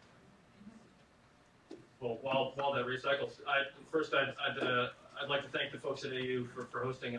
It's been a while since I've been on campus. Last time I was in McKinley Hall there, I was teaching a class, and it's a different world in that building right now. It's all in this brand new building we're in here. Also, I'd like to thank all the leaders here from both EDOT and DOEE. I'm also still getting used to the new acronym.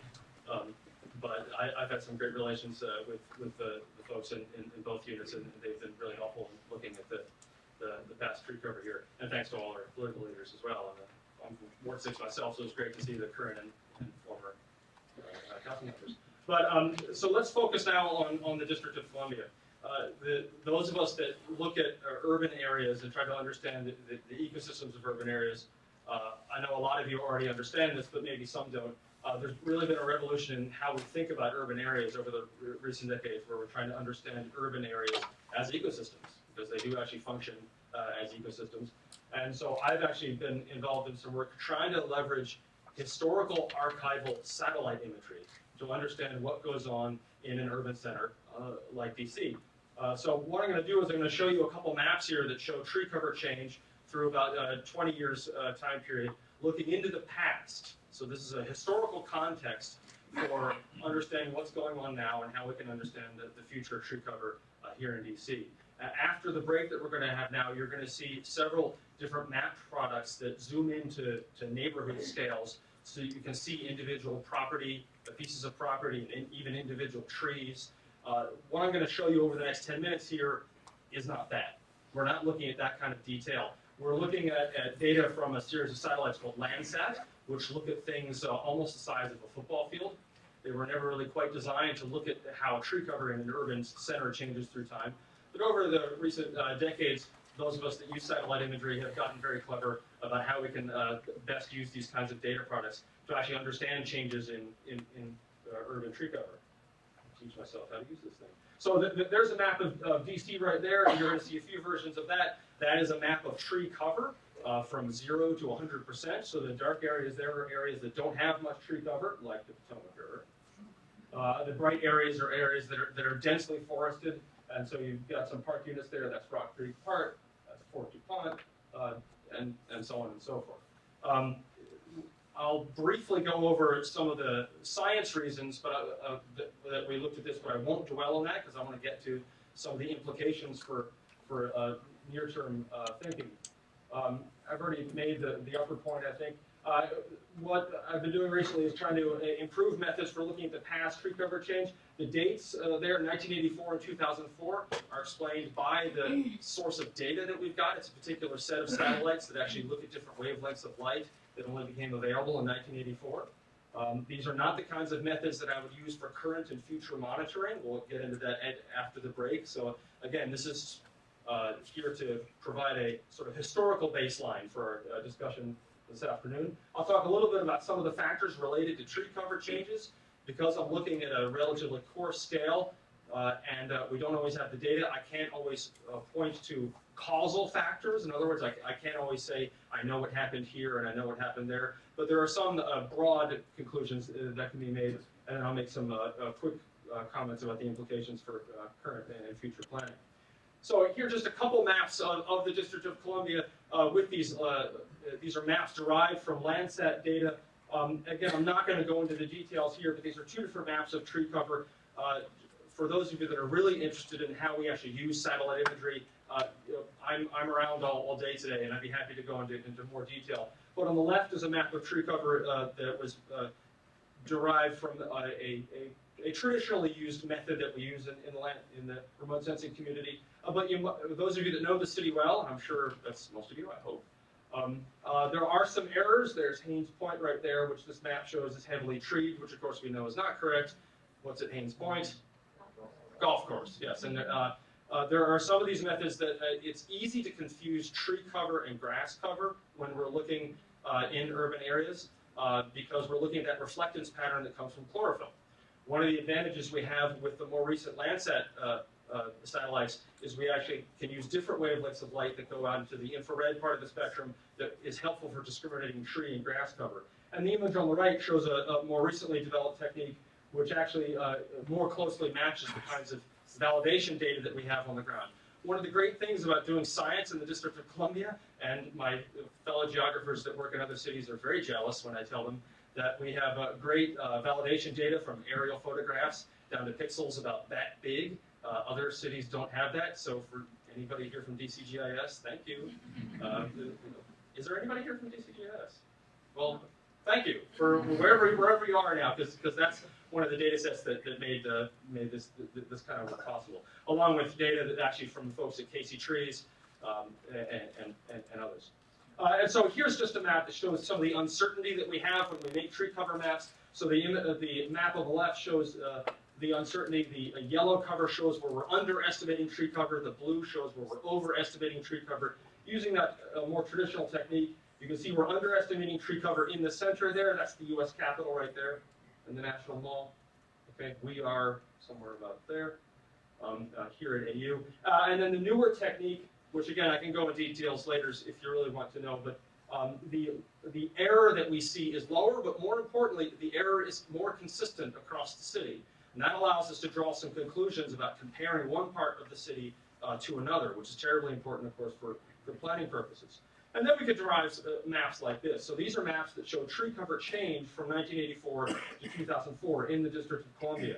The map on the left shows areas of increase, and the map on the right shows decrease. The colors do not indicate the magnitude of the change, okay? They show the date of the change. Because there's still pretty significant uncertainty when using these historical satellite products, I can't actually tell you that the tree cover went up or down by 1% or 3% in each of those polygons. It's just a map, the areas where they exceed the uncertainty, okay? And the colors indicate the dates. You can see that it's a 2-year time step starting from 1984 to 1986. So if you see that color, that means it's an area of tree cover increase from 2002 to 2004. And the ward boundaries you see on there are not the current ward boundaries. Those are the ward boundaries after the 2000 census. The charts that I'll show you over the next few minutes here stick with those ward boundaries. We all know that the wards change, but for this analysis, to keep it simple, these are the ward boundaries. Again, just to give you an example that we actually do have the ability to leverage some of these really old satellite image products to actually make some potentially useful maps even for dense urban areas such as DC.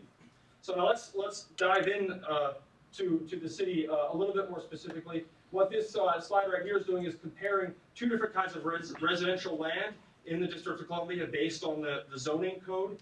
So the upper map right here, and those are ward numbers, it's Ward 1 and Ward 6. The gray area that you see right here is shown in these two bars right here, and then this gray area right here, on the flag, sorry, is this part of the chart right there.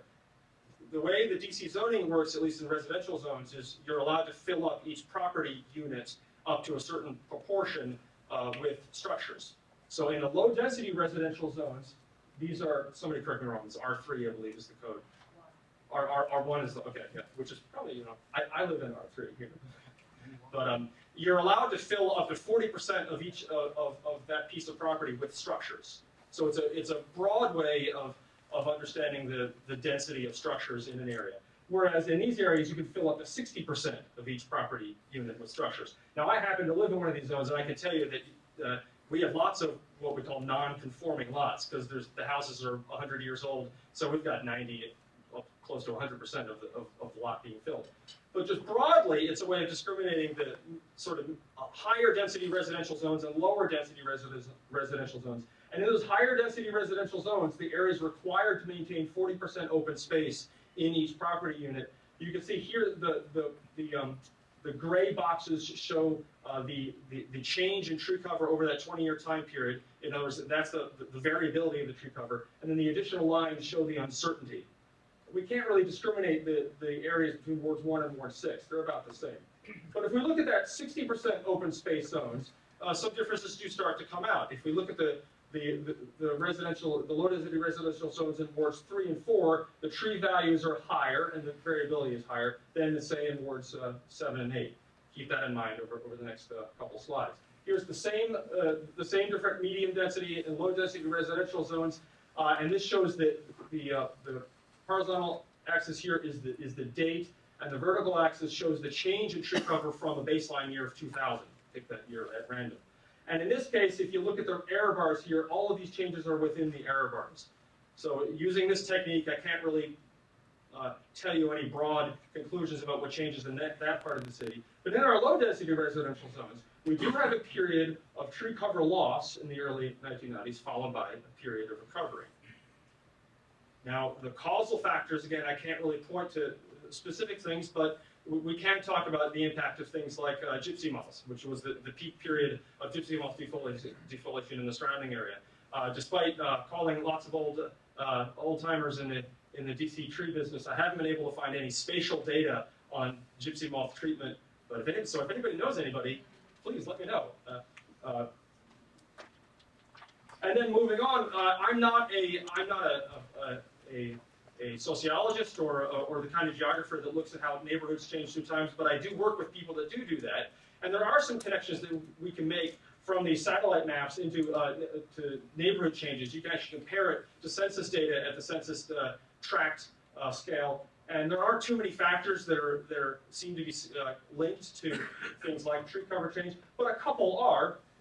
There's 1984 to 2004, as all of you know, was a period of significant population change here in DC. We had some of these low-density residential zones lost 20–25% of population from 1980 to 2000. Those areas that had the greater degree of population change and higher amounts of vacant property rates, as defined by the census data, had lower tree cover. Now again, let's not cause correlation, let's not confuse correlation with causation here, right? There's not a direct link between the change in population and the vacant property rates, but there is some patterns that we notice between tree cover and tree cover change and what's going on in the neighborhoods. And this still needs to be, I'm working with a couple folks that do work on the sort of human side of things to understand some of those historical changes and how they might be relevant. You can also make maps of persistent land cover change. So these are two maps that show areas of tree cover change between 84 and 2004. So I know it's really hard to see, but the darker areas, the dark little blobs here, show areas where in 84 to 86, there was not much tree cover. Then by 2004, there was some persistent dense tree cover, as defined by at least 75% tree cover. And then you see there almost 17 hectares. But then areas of loss, tree cover loss. This was surprising. I didn't expect to see, I've made maps of tree cover change, land cover change in the suburban areas. But even in DC, we have had some areas of persistent land cover change, and totaling actually 50 hectares for a net loss of about 33. And then don't worry about reading the details here, but just to make the point that we can track where those polygons are of the tree cover change in different wards through time. And I'll skip ahead to this one here, because this actually shows air photos. So we've got Camp Sims and Henson Ridge. These are two areas that have been redeveloped in Ward 8. These are air photos from 2002 to 2005. This just to give you an example of some of these development processes that do have an impact in tree cover. Now these are areas that will slowly but surely be reforested through time. When you build these residential spaces, you're going to have more tree cover come up through time. Just to make the case that we can actually use some of these maps to actually show that kind of change. And then I wanted to include this. This is a slightly different look at tree cover change in very, very fine detail in those residential zones. Using air photos, we can count trees and we can measure the changes in tree sizes, the crown radius. Now, in this first look at it, I wasn't able to actually say much definitive about the tree size because of the lack of resolution. But counting the trees, actually, between, and this is 95 to 2005, there was an increase in number of trees in these low-density residential zones. If you assume that the tree covers don't change in size for a while, that change in number all by itself accounts for 37% of the observed tree canopy change. The reason I put this up here is to make the point that it's not just tree planting. It's tree planting and tree growth through time. So it's planting trees and also maintaining them through time that has an impact that we can even see in some of these historical satellite images. So I'll finish up here. Between 84 and 2004, with these kinds of methods, because there is a level of uncertainty, I'm not able to point to overall trajectory of tree cover gain or loss. But there was variability in those low-density residential zones, which I expect you would find if you looked at other U.S. cities as well. As I said, there was a period in the early 90s of tree cover decline in those areas, followed by recovery. Again, the third point there, I was surprised to find that land cover change does impact tree cover, even here in D.C. And then the last point about both planting and maintenance are essential to understand. And I'll finish up with 3 more points about future planning. We need to be careful of making valid comparisons when we're using different methods. The methods that I just showed you right here, again, I wouldn't recommend for current and future monitoring. We have much better sources of data right now, and you're going to actually see some of the really high-resolution, highly detailed maps that you're going to see in some neighborhood-based scenarios for the discussion we're going to have after the break. So again, just to make the point that there's going to be some differences in tree cover map with the methods I just showed you and what you're going to see for future monitoring, and that's okay. We just need to keep in mind that we use different methods. We need to report uncertainty. You know, I have never seen a tree cover map that I would trust down to 0.1% land cover change. We got it, especially actually when we're giving data to decision makers. We have to point out that there's always some uncertainty in the kinds of methods that we're using. And there's one example I'm familiar with where there were two different maps were derived from high-resolution satellite imagery, and one showed a 2% decrease and one showed a 2% increase, which probably shows us that the maps were good to plus or minus 2%, which ain't bad, actually. That's actually an okay thing to report. And then one last point about tree canopy goals. The citywide goals are good and important. I might suggest to focus on those low-density residential zones. If you were to compare wards 3, 4, 5, 7, and 8, those low-density residential zones, if you had a magic wand, okay, and you were to increase the tree cover in all those low-density residential zones to the level that we currently see in Ward 3, that step by itself increases your citywide tree cover by 4% land surface area. And that gets into all sorts of questions about why tree cover is different in these parts of town that are topographically similar, have somewhat similar population densities, and so on and so forth. Thank you very much.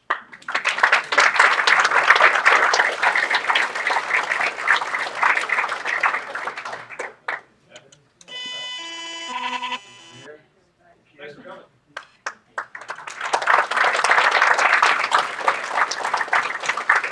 I know we're supposed to have a break, but we just gave you a tremendous amount of information, and some of you are digesting this. The 2 presentations, extraordinary.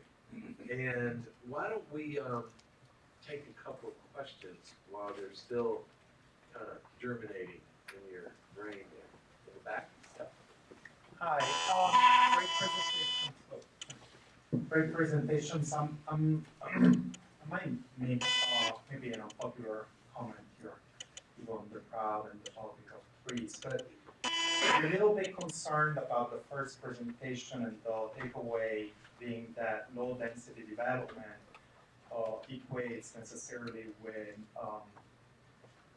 great sustainable performance because heat island effect is lower and other things. But if population change and immigration were not factors, then that could be maybe the case. But the reality is we're in a very our region is very successful and we attract a lot of new people. The population is growing. And if the main takeaway out of this presentation is that we should keep everything low density to get more trees, well, we're really just pushing the problem away to other areas of the region. We're basically saying go and live in Virginia and Arizona. And you might just cut trees somewhere else, essentially.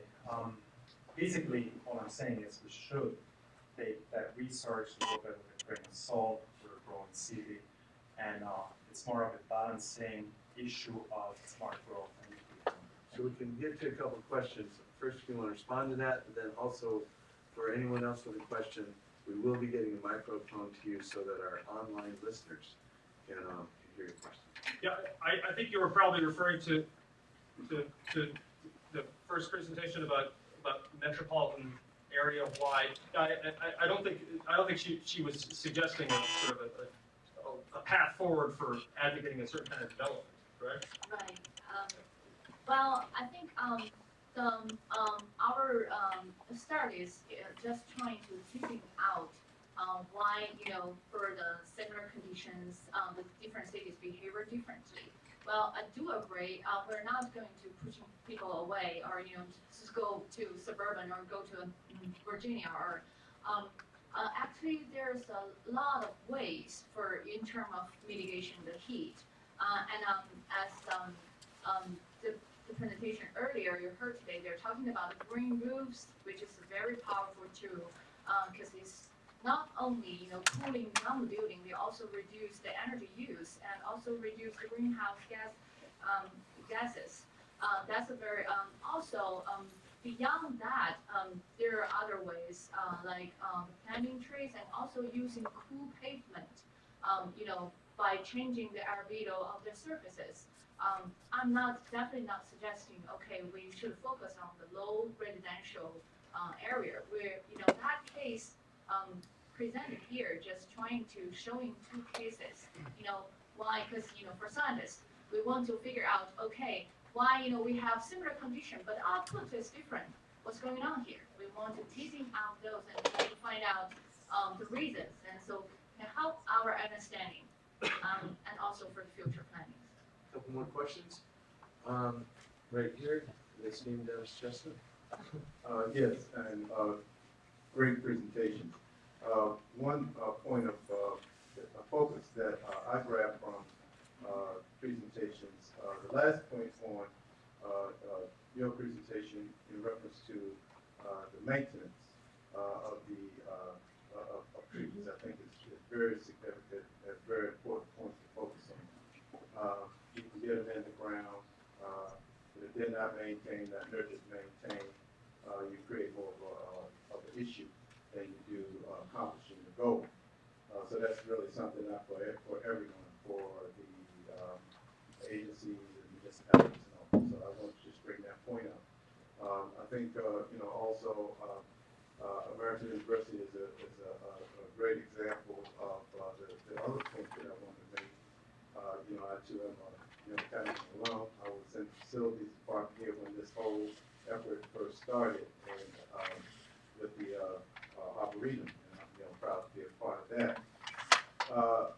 The integration of everyone, especially the employees of the city, and then when you focus on the residents in the areas, or the residential areas that were noted in wards 4, 5, 7, and 8, those are also areas that have the greatest opportunity for tree planting in yards, because those areas are not as, they're less dense as far as residential population, but the housing stock and the way that they're configured have the most opportunity for yards and a lot of residential tree planting. So I think that's just another point that I wanted to bring out in reference to this particular discussion. Thank you. Any response? I agree with everything you just said. Right here.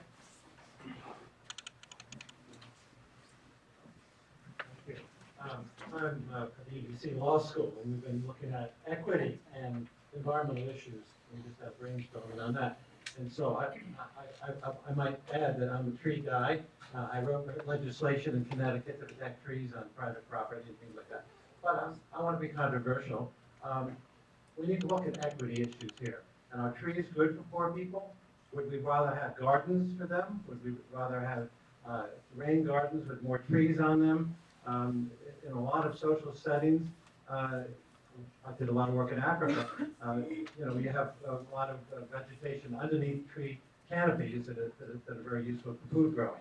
So I love the comment that the first presenter talked about, that there are other ways to sequester carbon and other ways to keep the temperatures down. And so I think we need to look at this question. I'm all for trees, I love it, but I also want us to look at other options, at least in association with trees. So how do rain gardens and trees, and how do community gardens and trees interact? Let's frame that as the last question. And I had the same question, is that you talked about the variability of different types of green plantings, and that not all green plantings are equal. And did you get a sense of are they generally equal and how are they unequal? And is there any guidance on making some of these decisions between, say, a community garden versus trying to increase forestation?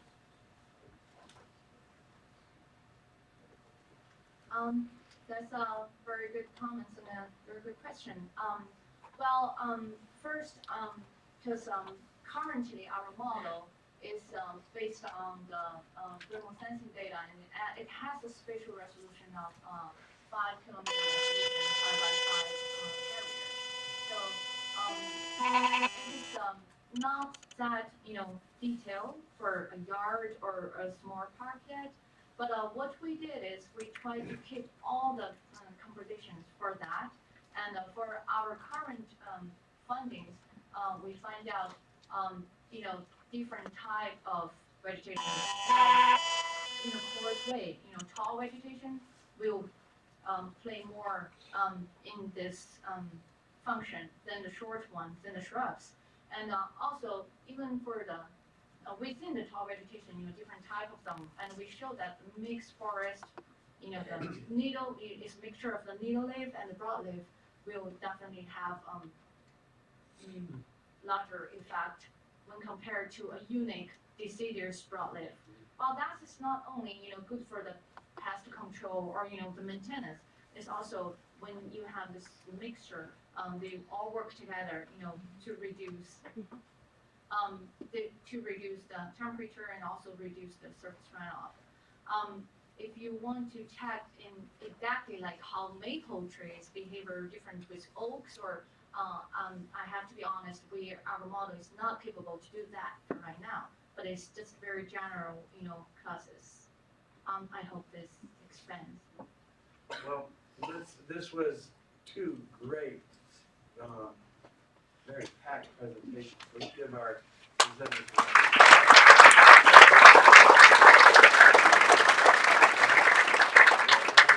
Okay, we're going to take a short break.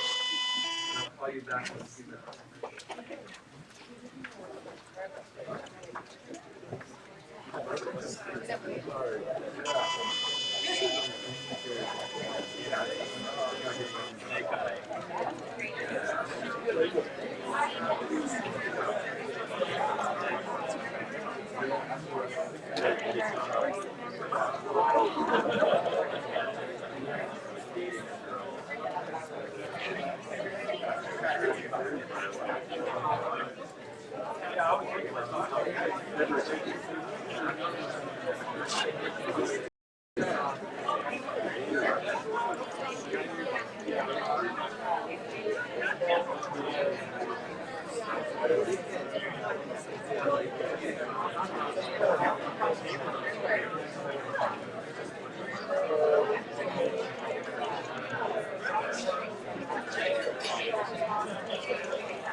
Last night,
Well, I need you to write that out for me.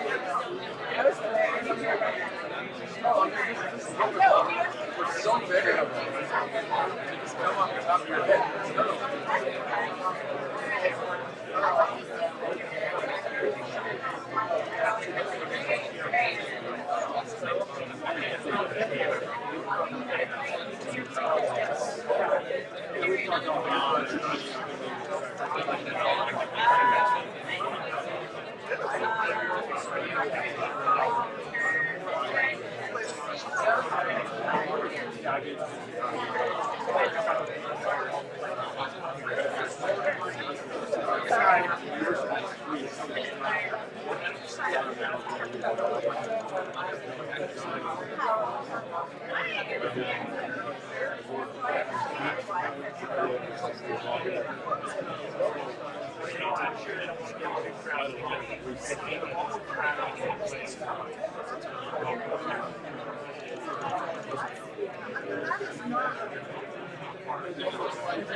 You know what you need? Yes, sir. Thank you. Thanks for your help.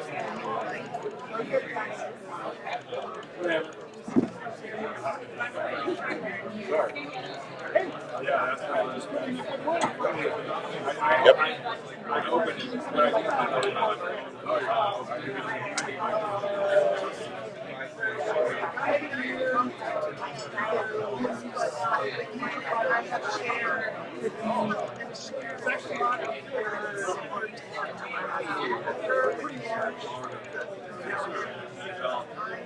the point for adjournment.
Lots of stuff. First and foremost, Not a fun year. You got me. Oh.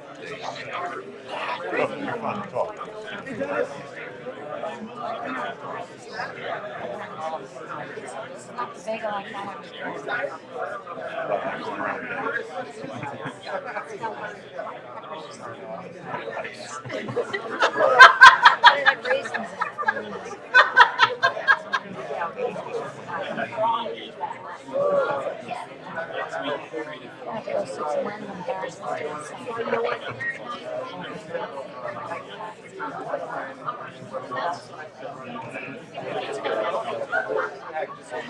It's been like 1+ year like project delivery, so that's just the planning and that's all our street financial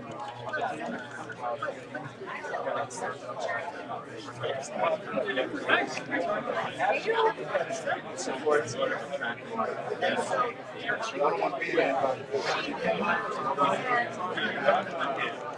It's a useful exercise for me to, because I was putting this together, of course, like 2 months ago. I ate breakfast, and I only want to eat because I love Folks, if folks can start making their way to their workshop, just a reminder, your workshop is wonder if we have on your name tag, and if it's not on your name tag, your workshop starts following. If you signed up for Beyond Canopy, how to talk about events and trees, we're in room 102. Go up to the registration and take a right. That this way, because I'm going to grab one and The next workshop is overcoming challenges and maintaining trees on residential properties. Residential properties. Room 233, take the elevator up to signage, and we take the stairs. And 233, overcoming challenges in residential properties. Commercial properties. There are 2 rooms for commercial properties.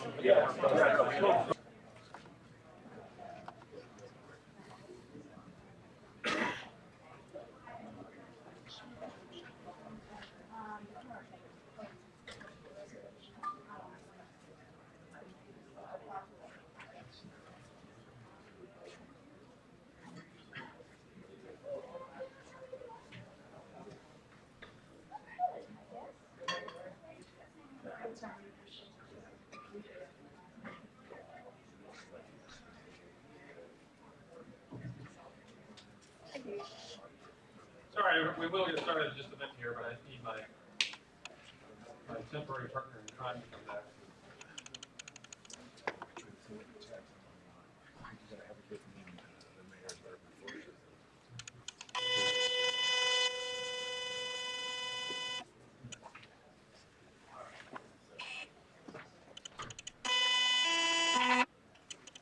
Well, before he does come back, actually, you're all here for, the title of this workshop is Overcoming Challenges and Fresh Ideas.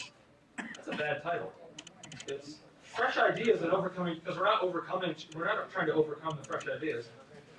So let's make an executive decision here. It's called the Fresh Ideas and Overcoming Challenges for Planting and Maintaining Trees on Commercial Land, Public Spaces, and Institutions. Nothing. You have missed nothing. Do you want to introduce? Yeah. If they know, right. So I'm Earl Yinsler with Field and Forestry Administration within NVIDIA. So we were kind of introduced and discussed earlier. Many of you know me and know who we are. If you have any questions, of course. Do you want a chair? Well, I need to be able to do this. Well, you can sit there and I'll sit here. This guy, not only does he come and present, and also facilitate a session. I feel bad if you I'm actually just curious what kind of institutions people are representing. The group's actually pretty manageable here. Would it be okay if we went around really quickly and people just said what they were representing? Absolutely. I think the whole, and I should point out that what we're not trying to do is give you another presentation. Right. We put together. It's your turn. Yeah, these are some sort of like jumpstart visuals and scenarios that will help, like Andrew was saying, talk in greater detail about where some of the institutional opportunities exist to put us all in that frame of reference. The idea is to sort of catalyze the discussion with people that know about these issues. So yeah, let's introduce each other. Andrew, Earl. Sean Allen with American Society of Landscape Architects. Peter Norwood, I'm with UC Parks and Recreation. Ben Bellwalker,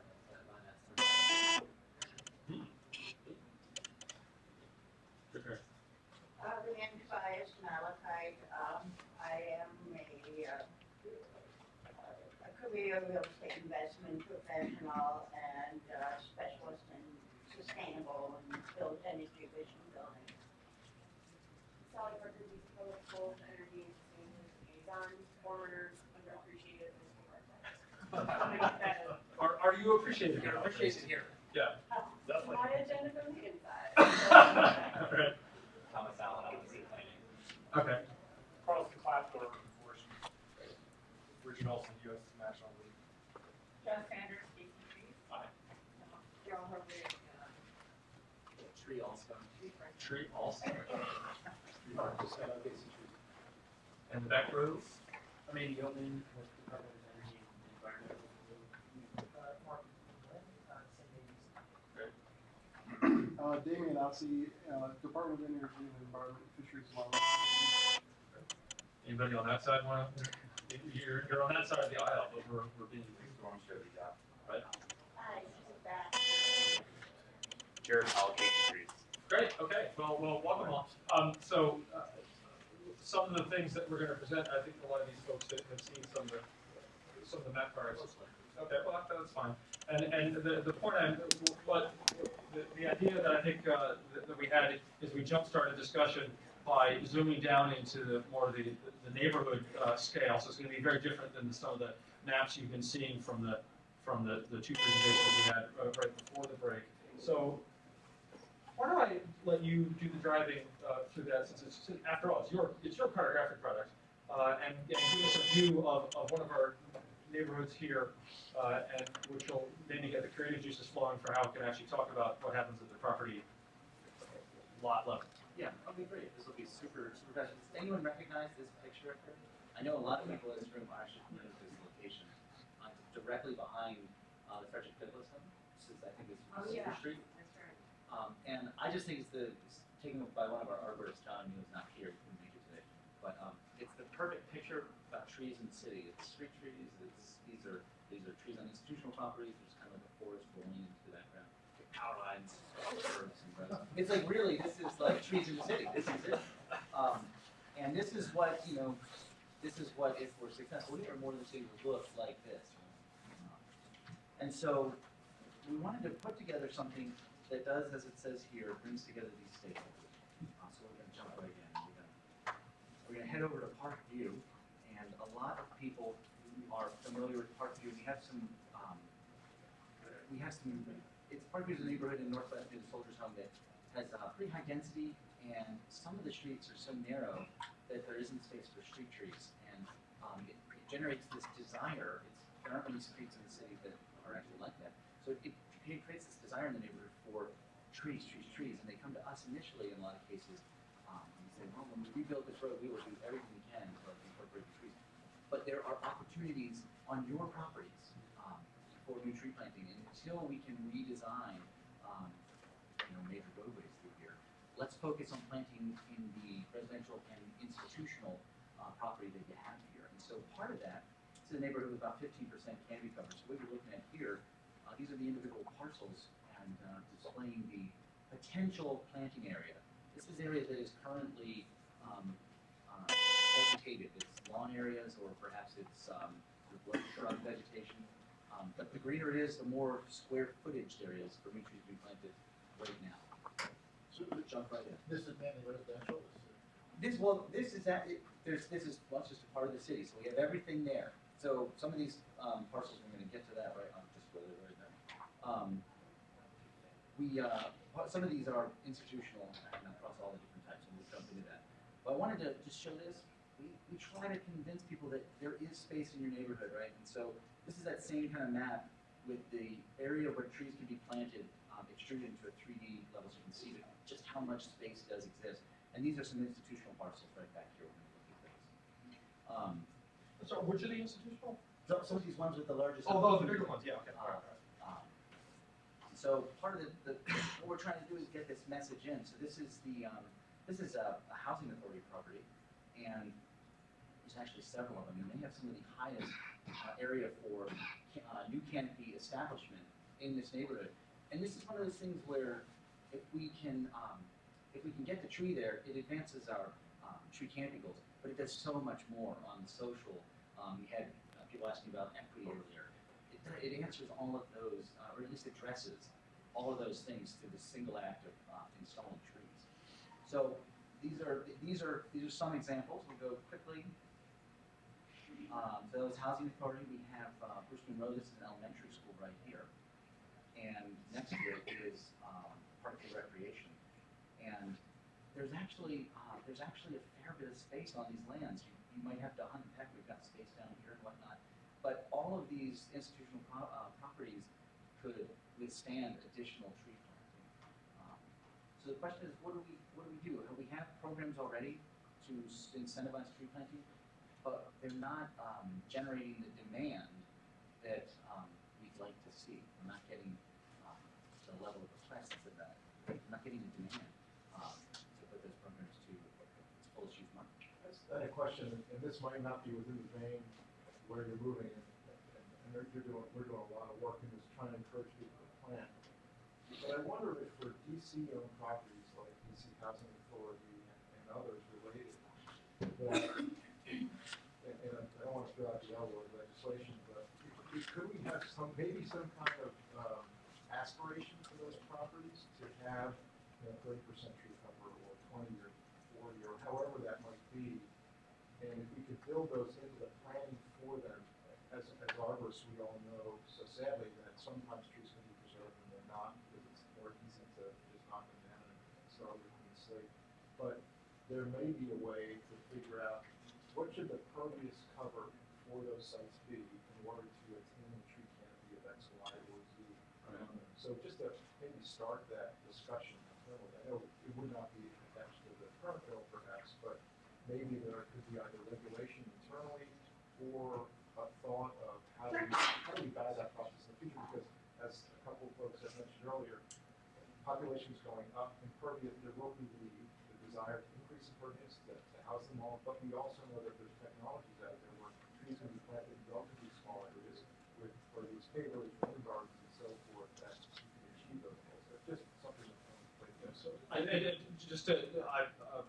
I'm writing down points like that as we go on. If people really want to use that, I guess we could. My handwriting is appallingly bad. We have a scribe, I think there should be a pen right here. Oh, are you an official scribe? Is our. Oh, well then, you don't have to worry about my handwriting. Okay. We did it knowing your handwriting. Never. That's a great. Well, I guess I was gonna say about, like, for example, the elementary schools, if there's streetscapes, the high schools have more of a campus feel to Right. them, and Right. so you can get a little bit more cover at the surface, but in cases like this, like along the street, when you have the playgrounds and you have active spaces, you really, in these conditions, we would have to look at more of like dual purpose with Sure. structural soil or things like that to get more intense. And actually, we were just talking about rec centers, you know, at the break there, that I think we have to acknowledge that in a lot of these situations, there are gonna be trade-offs, right? You're gonna have to decide each property, you know, how much tree cover do you want and how much basketball court you're going to give up, you know, that sort of thing. Yeah. I think the core issue that perhaps pervades the commercial and institutional sectors is ongoing maintenance. In the sense that, let's say I'm a school, tree isn't necessarily part of my core mission. I have budget problems that are bad enough. And if I look at maintaining the vegetation, something that will take scarce resources from my facilities, I think that's a critical issue. Yes. Similar commercial property owner, on the one hand, curb appeal, on the other hand, do I have the landscaping budget? So that's just something to be aware of. Just to acknowledge the fact that these things are not free, right? That they're gonna require investments. Yeah, Yeah. they are going to require, even if DC provides the tree, Right. it is an ongoing investment for the maintenance. It also has to be sited correctly so that the tree ultimately does not impair the foundation or overhang the building in such a way that there is any kind of a risk. You need the proper tree for the right place. Yeah. Oh, sorry. So what, because I live very close to here and know it, and I think that this is probably something that would work citywide. So this Parkview area is like the new Petworth, this is the hot new area in terms of you can still buy Oh, is a it? house. I can't keep track. Yeah, you could buy a house for relatively cheap, so there's a lot of redevelopment going on here, a lot of pop-ups and stuff. So it would make sense to maybe incorporate some kind of tree green space in these permits. And then in places like Park Morton and these housing developments all over the city, Park Morton has a ton of just cement. And not just its property, but the alleys are wide and they're just wide open. And so I think that when you assess these places, whether when you redevelopment or what, that green stuff needs to be written into the very beginning. Right, so you're talking about incorporating something in a construction permit, is that what you're? Yeah, building permits, construction permits, yeah, that it should be from the beginning. Okay. I kind of wanted to add on to that.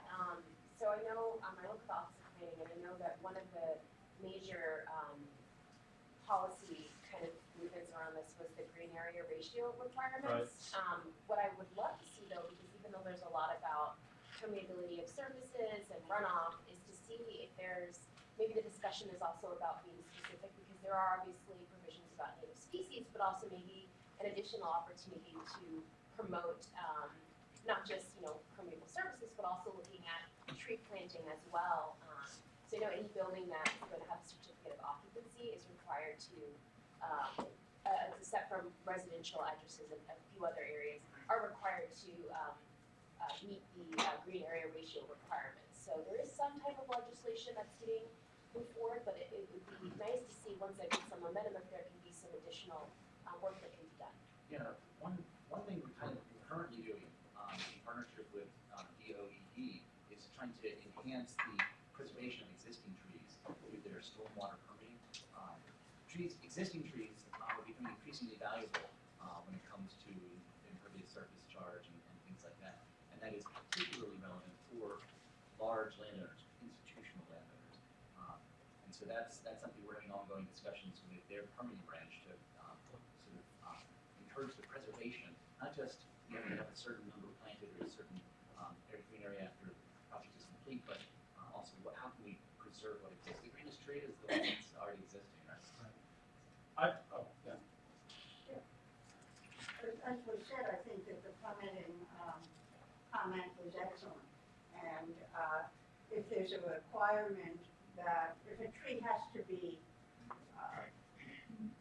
affected by a construction permit, require the developer to have it dug up, and you can do this even with massive trees, dug up and replanted on a site that is acceptable to the city, for example. Is that a workable thing? Because It has been done. We did a big project with a developer in Ward 3 where we actually moved a lot of trees. Yeah, you can move trees. And if you had it, for example, if the tree couldn't be retained on the site, perhaps what could be done is a municipal site could accept the tree. All right. When you talk about demand for programs not being met, and that I think I don't want to skim over that because it's twofold, right? So it could be that people don't know about the program, and it also could be that the program, the way it's designed, isn't meeting the needs of the people that want it. Like we talk about co-pay structures or something else. So I guess different program, not eliminating current programs, but maybe a restructuring or some other way to make sure that all of these people are getting their needs met. In what way? How do you think, or are you just suggesting we need to figure it out? Tree size, a copay may be prohibitive. Is there some other way to think about the structure of programs? When you registered, if you completed the whole registration survey, which turns out like a third of the people didn't, I'm sure none of them. But you would have answered that question that's on the chart to the side there, which is,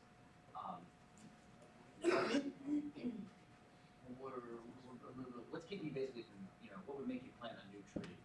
And overwhelmingly, free or reduced prices. Now, the city offers a reduced price planting program. Maybe we need to expand. I think what I'm hearing is we need more options. We need more programs. And we need programs that might really be tailored to like institutional properties as opposed to residential. Is there an awareness issue or more the structure of what's being offered? I would say both. An institutional is not going to know necessarily about River Smart Homes. That's not a program that's meant for an institutional. Okay. To even get it, you have to be a single person. Yeah. Like American University couldn't apply for that. Yeah. Okay. Got it. Hi, my name's Andy, and I work on the River Smart Homes program. We actually have a program specifically for called River Smart Communities, where we do work with institutions, condo groups, churches, house of worship. I think one of the things that I've been doing this for 4 years, and I think that I like the fact that we're creating a way to value the larger trees and help people understand. I also think that when you're thinking about developing or running a property, reframing or educating people on the alternate values of a tree on your property, like looking at the reduction in thermal pollution, looking at the reduction in heating and cooling costs, looking at the reframing the value to your users of your property based on education opportunity for forested areas, for science projects, or coming up with other ways besides. And the other thing is, the other benefit that I would like to see more often realize is there's not only is there a reduction of stormwater, but there's also potential financial reduction as a reduction of your stormwater bill by installing more trees. So I think educating and reframing some of the values that aren't traditionally projected, I think would be a really huge component in driving the interest in adding density to residential properties. And I try to frame it that way when I meet with homeowners or with community groups, and I think it makes a big difference. So I have a follow-up question for you then. Sure. Because you're dealing with people that have like self-selected. They've said, we want a new tree. Right? So they're already sold on the idea of trees. But when you talk to them, what was the thing that to them was most valuable about that tree? It totally depends on the person, and so people self-select to be engaged in the River Smart Homes program. They don't specifically self-select for a tree. True. So they're interested in the program, and honestly, more often, it's the rain barrel that's the gateway. You know, it's a visual thing. It's it's easy to, it's different, and it's visual, and people see it, and they're like, oh, and they talk to their neighbor, and they find out about the program. That gets us in the door, and that's when I and some of the coworkers, we start talking about provide the environmental education, and then talk about the benefits of all the other features, and how that might puzzle into their property. Some people, it's the privacy. Some people, it's the wood burner type people. Some people, it's my neighbor got one and I want to have one, and that's it. And some people, it's an aesthetic thing. One thing that also I find is a huge barrier that we overcome with the River Smart program is that people do not have a technical background in any of this, oftentimes. And so they really lean on our program, which is we provide technical assistance and financial assistance. So we help them figure out exactly we work with our partners to figure out exactly what species makes the most sense for them based on soil type and utilities. And we're not a salesperson. You know, we're essentially like a salesperson, but there's no pressure on the homeowner to I'm not saying you need to give me $50 right this second to put in a tree. It's more like, we're gonna help you figure out exactly what you need for exactly the right reasons based on your interests and your site conditions. What are some lessons that can apply from your joint residential properties now? Yeah. Sort of more institutional. Right, well, I think the biggest thing is, from what I've seen working on some of the more communities type projects, it's just being able to effectively relate the benefit of stormwater enhancement or low impact development to the population that uses the users of that property. Do these kind of mapping products helpful? You know, we're all aware there are some tools that you use to evaluate, trees and property lots and stuff. But is that part of the sales pitch that you used, or? It can be. I mean, we show percent impervious maps. We show we have an hour with each property owner, so we cannot overload them, but if someone demonstrates a specific interest in a certain thing, then I can kind of key in on that and then dive into other products or projects and show them percent impervious, or I talk about how 50 years ago the canopy was much larger, we had more people. The impact on, like you said, the energy bills and so forth. Yeah, energy bills, everyone's got a hook, and so it's being able to decipher the hooks for that particular user to really be able to encourage the development of tree. Hi, I'm Susan Bass.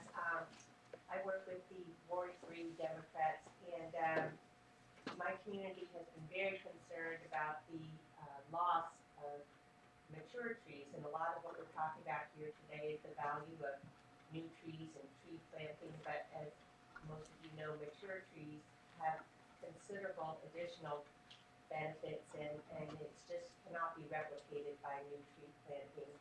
And we're very concerned not only about what's happening in Ward 3, but in wards across the city with development and trees being planted, and the fact that the new legislation, while it is in part addressing this problem, it's still a kind of pay-to-play game. If a commercial developer comes in and basically can write a check and cut down incredibly valuable trees that have environmental benefits, aesthetic benefits, historical benefits. And so my question for this group and for everyone is, what are some of the things that we can do additionally to help protect the mature trees that really are so valuable to the city in so many ways and are under increasing pressure because of everybody, I mean, it's great that the city is growing and more people are moving back and more business is coming in, but how can we protect those mature trees? Well, everyone else wants to jump in. As the group that administers that program, I tell you, we spend a lot of time when it's a program, when it's an applicant, that we may be able to revise what they're doing, adjust what they're doing, or just put their mind at ease that this tree is fine. You know, it's not hazardous. You do not have to remove it. We do a lot of that. But that said, out of 100 applications that we get, only 15 are for trees that are healthy trees. The rest are actually for trees that are dead, dying, disease, some sort of structural deficiency.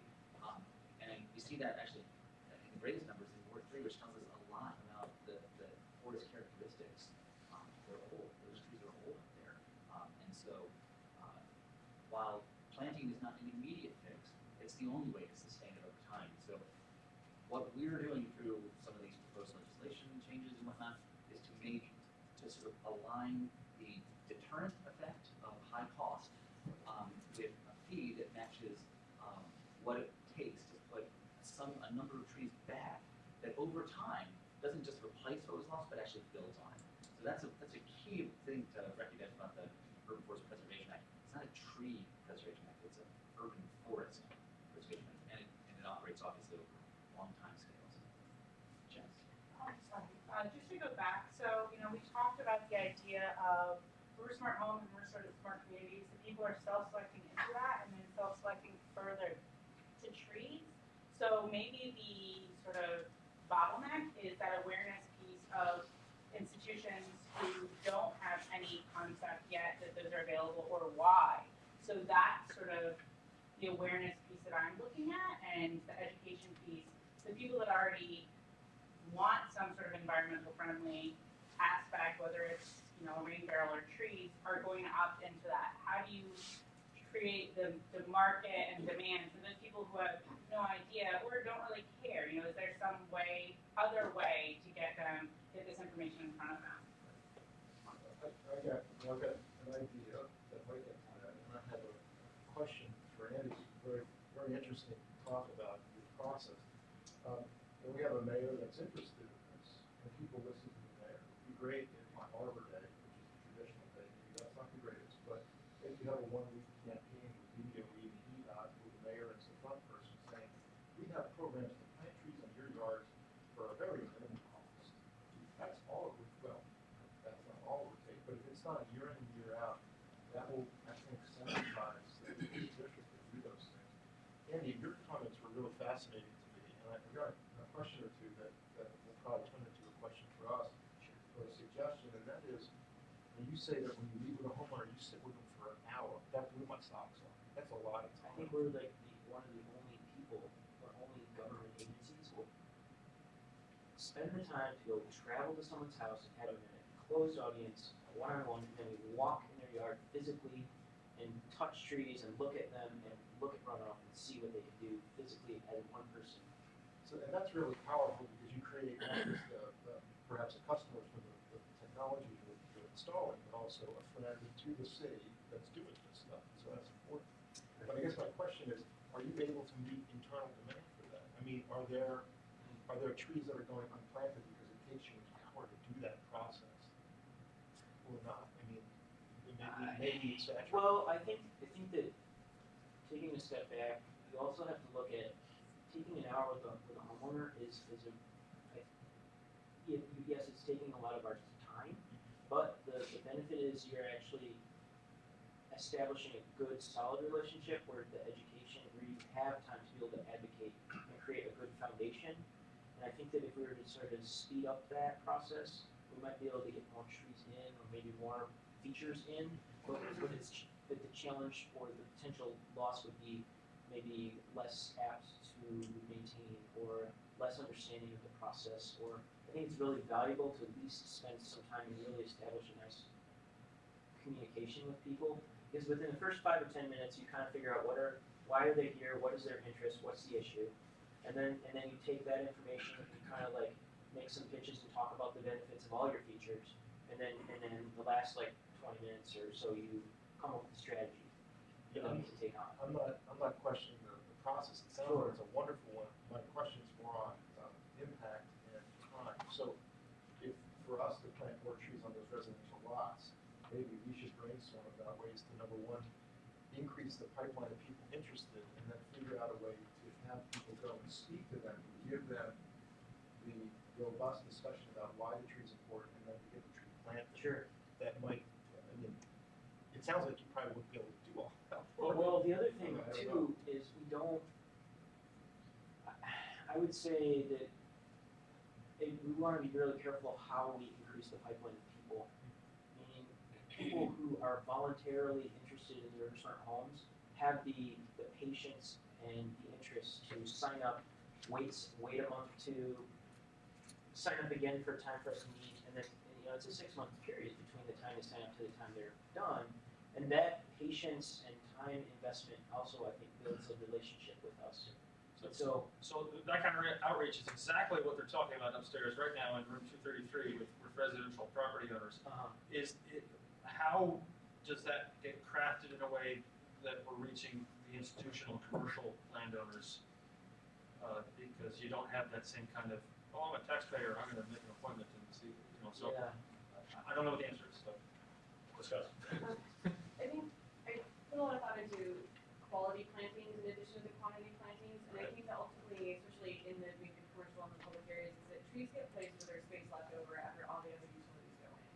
And it's accepted that a telecom line needs this. It's accepted that a sewer line or a water line needs this space in order for it to function properly. And trees aren't really given that. It's, well, we have this much space, we don't have this much soil left over, so we can have a tree get planted and perform not as great and never really see that return on investment of having it reach the mature size that we want to protect, or they just don't get planted at all. And so I think that treating trees as a utility, that actually we have standards that are in place that not only do you not plant a tree if you don't meet these conditions, but how do we put trees ahead or equal to the other utilities in that way, especially considering the benefits we get from them. I think that that's a greater philosophical conversation that would be great to have. As part of a permitting process, as we were discussing earlier?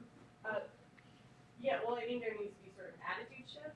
I'll have to really think of them that way. But yeah, we have all these great studies that say it's good for health, it's good for real estate, it's good for stormwater, it's good for all these different things, and yet all those studies, it's like you blue in the face or green in the face, but those don't actually distill down into the standards, into the tree planting standards of, you have to put in this much soil, like this many cubic feet of soil, or that kind of thing. So I think that we don't. Everybody talks about the value, but we don't ever translate that into best practices so that the guys on the ground with the shovel, right? So it's like across the board, from the academics all the way down to the, everyone. And how do we fix that? Yeah. No. No. Well, no, it's a political thing, because it drives me crazy. My first degree is in design, and I show this picture, maybe some of the kids and tree folks have seen it, where there's a beautifully rendered new townhouse in Hyattsville being developed. Here's what your community's gonna look like. And the street is lined with beautiful large trees that are rendered by the landscape architect. And they install that, and guess what? They didn't bother to render in the telephone lines. So those trees are planted in tree pits that will never get to that vision. And guess what? They were allowed to do that because we say, this is where the power lines are gonna go, and by the way, that's the only place left for plants. That's idiotic, right? We know that. Why is it that the only place left for trees are where the utilities go? So, Everybody loves trees as an icon, whether it's a leaf or whether it's that leafy neighborhood feel, but it's never, that value's never put forward in the installation. For something that could live 100 years, so I think we work on the budget. there's too much piggybacking on the utilities facing the other. The green area ratio is the way to get around this. There's too much piggybacking by commercial development on that space before the trees. Well, and we're trying to focus this conversation, you're talking essentially about right-of-way planting, which the city of course has like soil volume requirements now that are very based in science and aggressive. So it's being in a lot of ways addressed in public spaces. But we're trying to talk about those spaces on where presumably there may be enough soil volume. Obviously, if there isn't, we need to put in a tree that can exist in the soil volume that exists. I have a couple of ideas. One of the things I was thinking about is, I mean, we have this kind of citywide push on like, let's plant trees, but I'm almost thinking that part of it too is given like this data that we have, it's almost like there needs to be targeted areas where I think there's very large scale developments that are happening, which we all know about because they're always in the news, where people can kind of go in and be more proactive. Also, I think beforehand, when we even are getting into the development discussion, is how do we structure, and this is mostly a DC government question, our RFPs to put in language that isn't just vague and says, you know, we'll support the goals of the Sustainable DC plan, but specifically targets for this site, what are some of the greatest opportunities for impact? And if it is canopy, then maybe a provision is, you know, must comply with existing green area ratio requirements. In addition, must plant X amount of, or, you know, X amount of usable spaces dedicated to trees, or especially if there's a place like St. Elizabeth's campus, we've got these huge trees that are on historic designated properties that you've got to look at, you know, these are actually protected trees, and how do we ensure that that's written into RFP and engineering processes, so like, this tree is not going to move. Whatever you're doing has to be around this tree. In addition to that, you've got to think about where you can put some other trees. Yes, I think that's a great segue back to something Mark said earlier about, and I think maybe there was some promotional stuff on Casey Trees about like a baseline canopy level for schools. Did that come out? Did I see that right? And I think like, we're looking here at schools and rec, we were looking at housing authority a moment ago.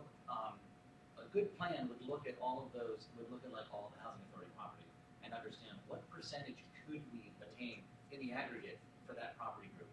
And then set a threshold. We're gonna say, you know what, we're gonna mandate that we maintain, maybe it's where we want it to be, we wanna just keep it there. Or maybe we wanna get to some new target, maybe it's 50%, whatever it is.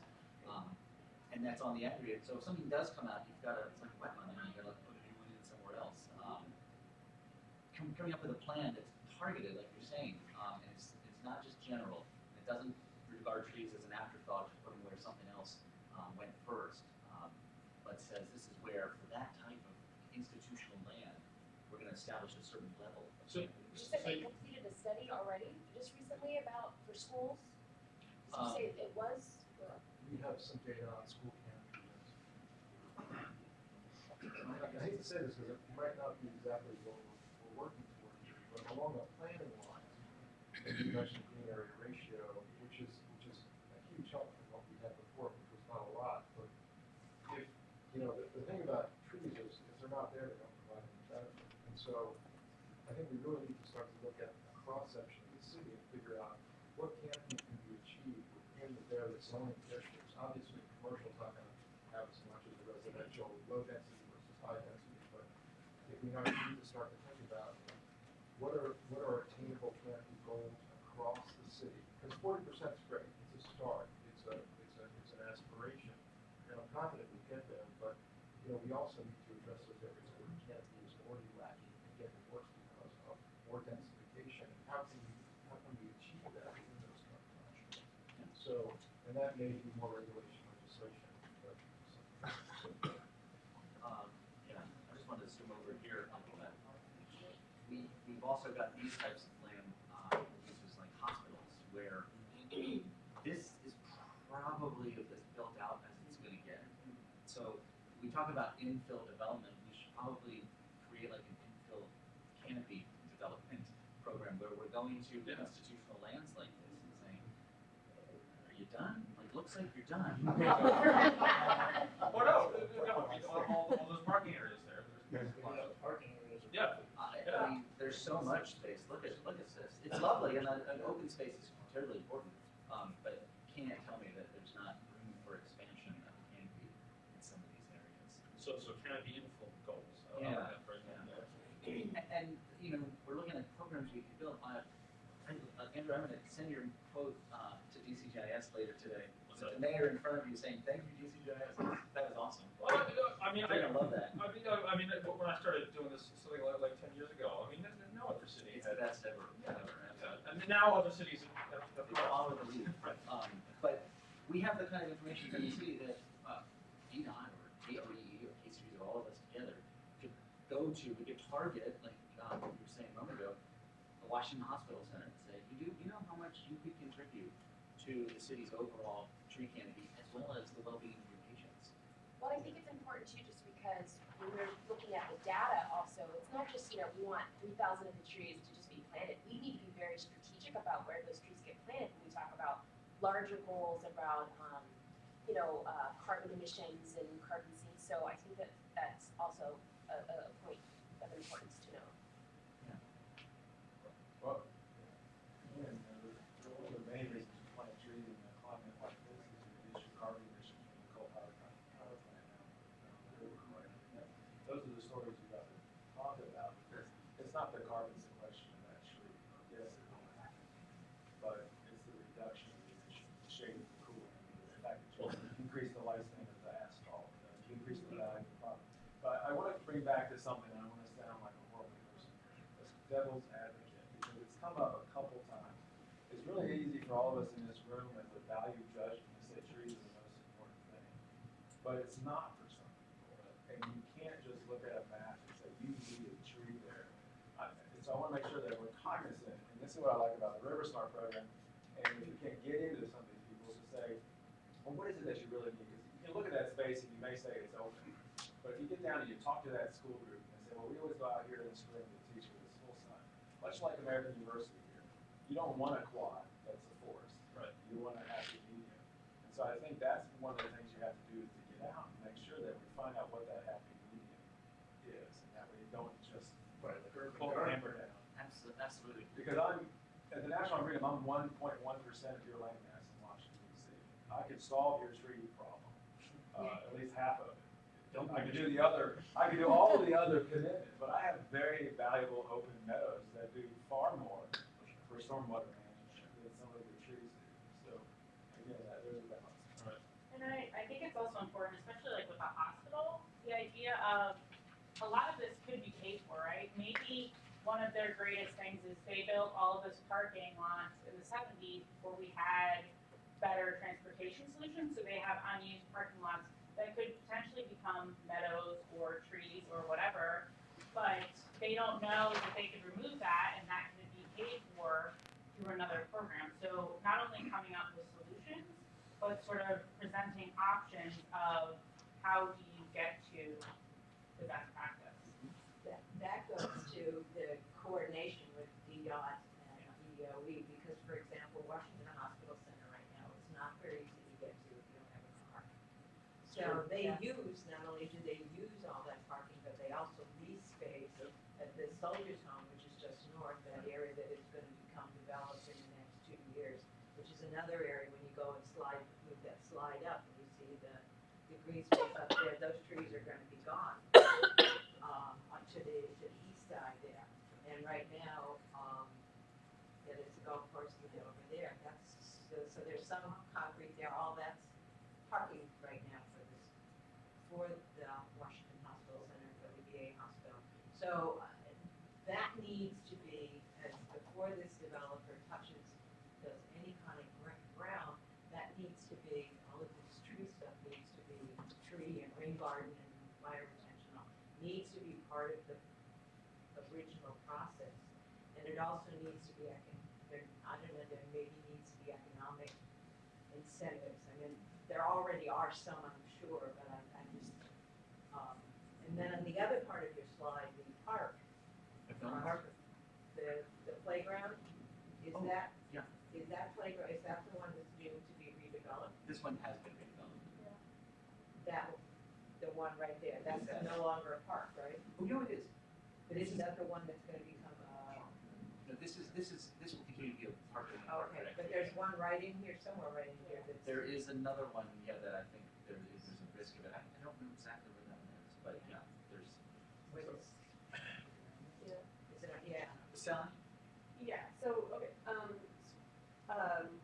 ultimately, when a construction project happens, again, trees are the last thing, and it's value engineered out, it's not going to do space. But if this is an overarching priority to increase canopy or increase some kind of cover that would help, then honestly, then funds need to be infused into individual construction projects to make it happen as a line item and say, we really want intense fire retention, we want this, we want that. We'll cover it because it's a city goal.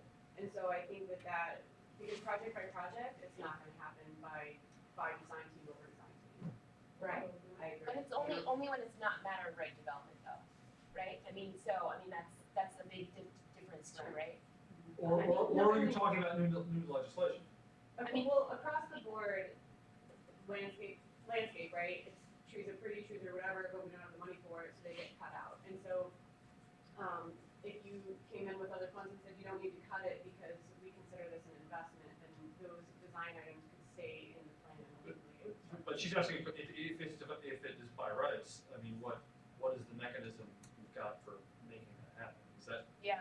Yeah. I mean, yeah. like, just like a question back. I mean, I think Right. that is ideal when there's a land transfer or it's like before all that is figured out. But if it's, you know, somebody just wanting to build up higher and maybe or doing infrastructure improvements and it's like all by right, I mean, how do you change that conversation? Well, I don't know if you can't force anyone to do it, right? But you could, if we're talking about incentives, you know, mentioning incentives for construction, and like during that redevelopment, if they turn that parking lot into it, then you can't rely on a project by project basis for doing the right thing, but the city coming in and making investments on that behalf. Like, for example, DCSU comes in and provides retrofits, and so we had a hard time of figuring out how to get to, the city can't take free money for during construction projects. It's too hard to take DCSU money for DGS. However, like for Powell Elementary School, the additions have been phased, and so DCSU basically gives us credit for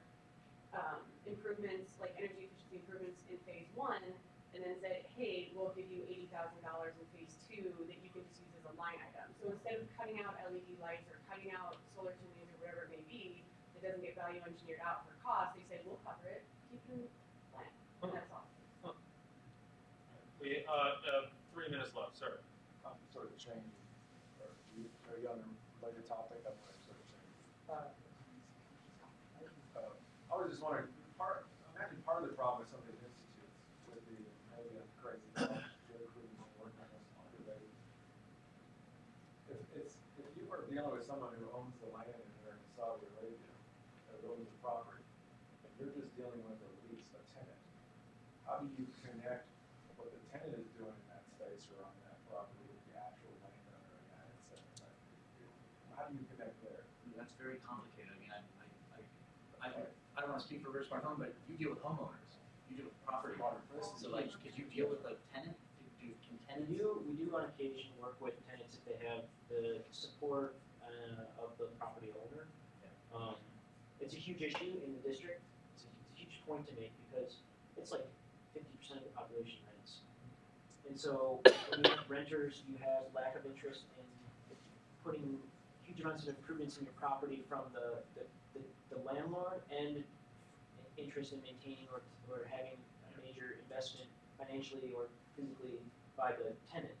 So you have this disconnection between your property on both ends. We do once in a while have people that are just, they've been in their house forever, they're just a tenant and they want a rain barrel because they've got a garden or whatever, and so we put them in for them. If it seems like, I just like a couple months ago, I went to a property in Northwest, and this couple owned 10 houses in DC, all of them. So I went with their property manager, went to every single house, and they wanted to just like beef up every single property with trees and barrels and all this stuff. And I could see clearly that those property owners were vested in maintenance and taking care of each property was taken care of, and the property manager, they were interested. But that's not super common, and finding out ways to engage and correlate the value of those features of green infrastructure or trees or whatever to absentee landlords or property owners, I think is what would strengthen that. Or not even absentee landlords, but distant ones. That's what I meant, yeah. Yeah, I think the point you're getting at is what's been come up in a few different ways here, that it's not just about design and planting, there's also this maintenance question. And I don't know how common this situation is, but there may be, you're raising this question that may apply to some commercial properties. Well, Justice told me this, can I cite you, Justice? 75% of the commercial property in DC is leased for tenant. Right. So again, you're missing the opportunity. Again, I hate to say this, but if you back up the process in the permitting, in the redeveloping, and the sale of the property, that's the moment you get their attention. Is because the people who have bought it and are doing something to it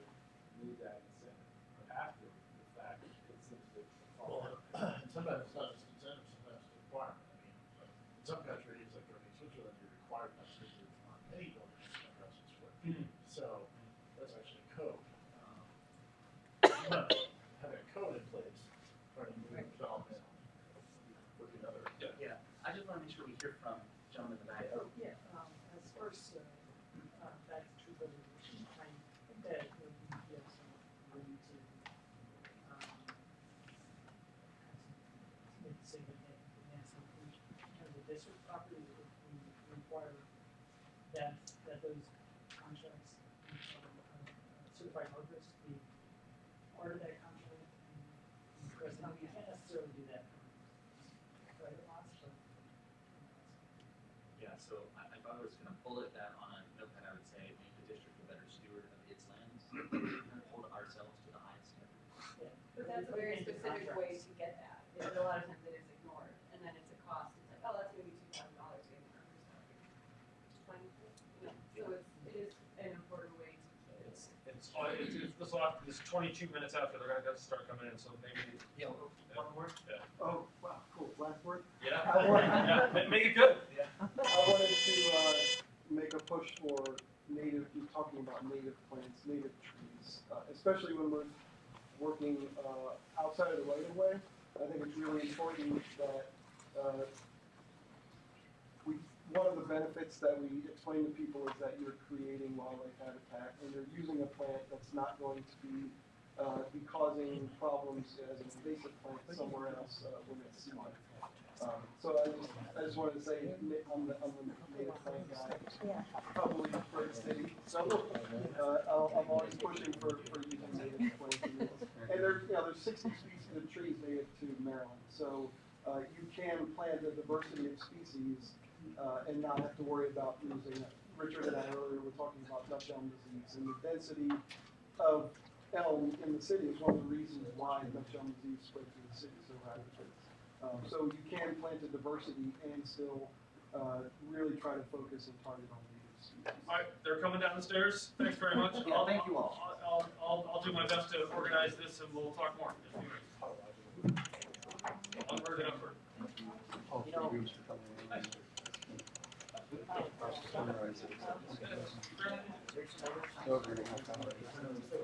Yeah.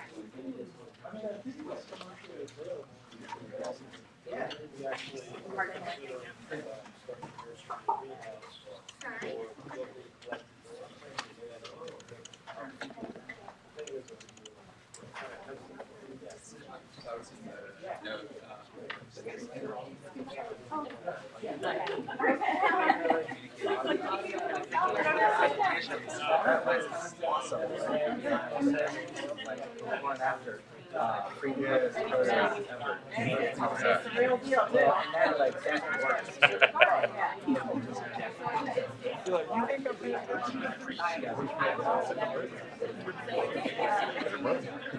Yeah, I'm trying to carve it up and figure out what does. So what?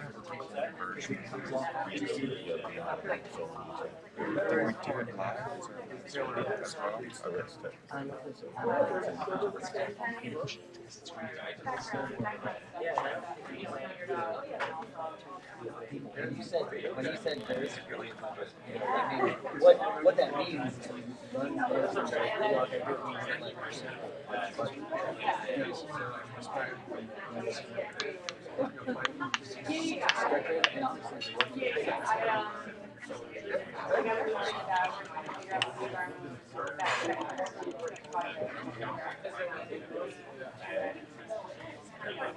First day I started.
Yeah, that would be great.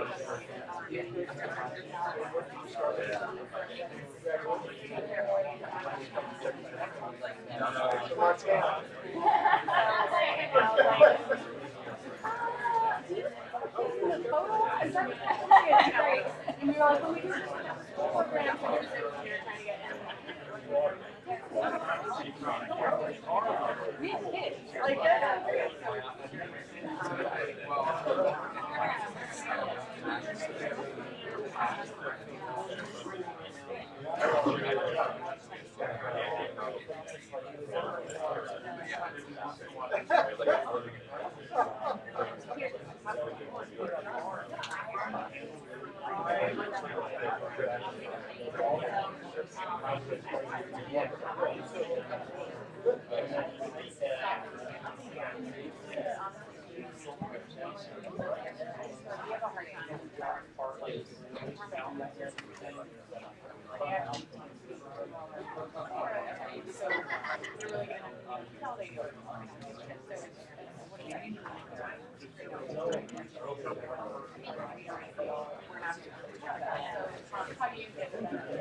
how do you make that investment?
So cold. Yeah, cool. I think that's common.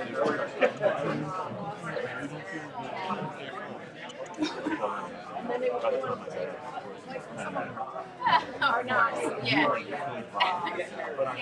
Yeah, right, right. I definitely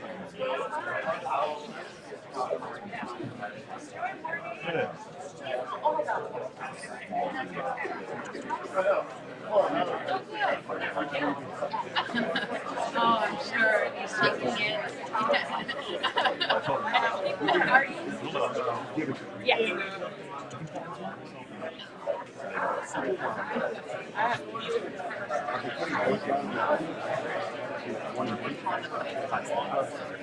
Yeah, but my son doesn't get that. So we'll see how he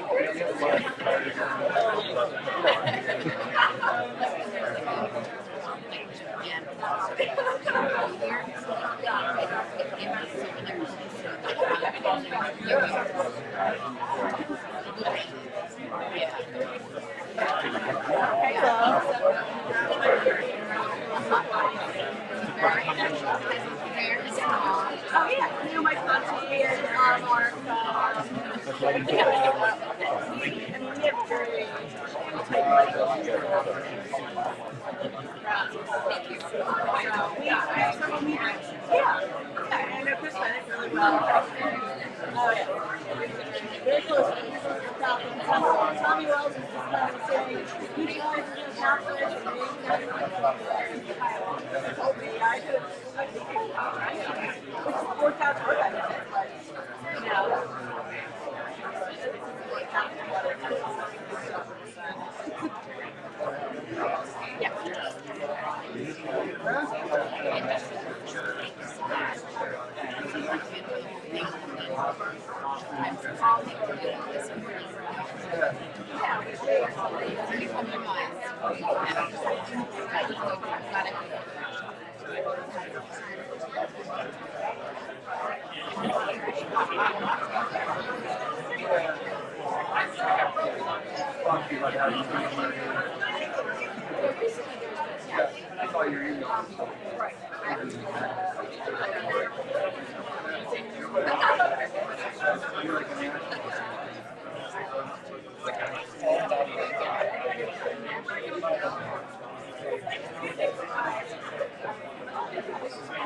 Oh, it is. It's great.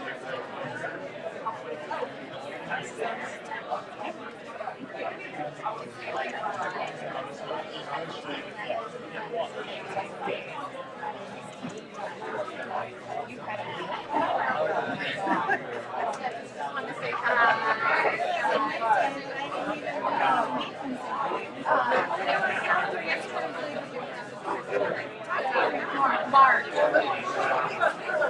Oh, okay.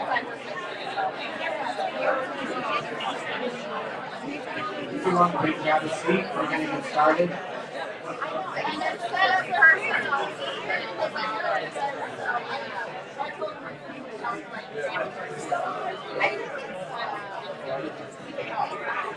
Folks can grab their seats, we're going to get started, please. Thanks.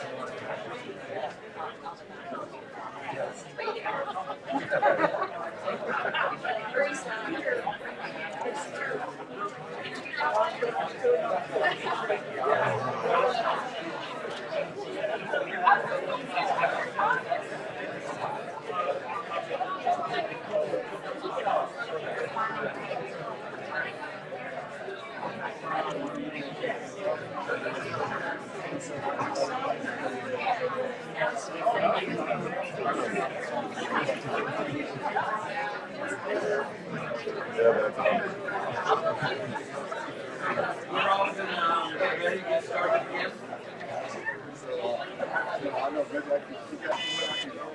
You want to take chairs? Everybody come on, sit down. Come on, sit down. Everybody take chairs.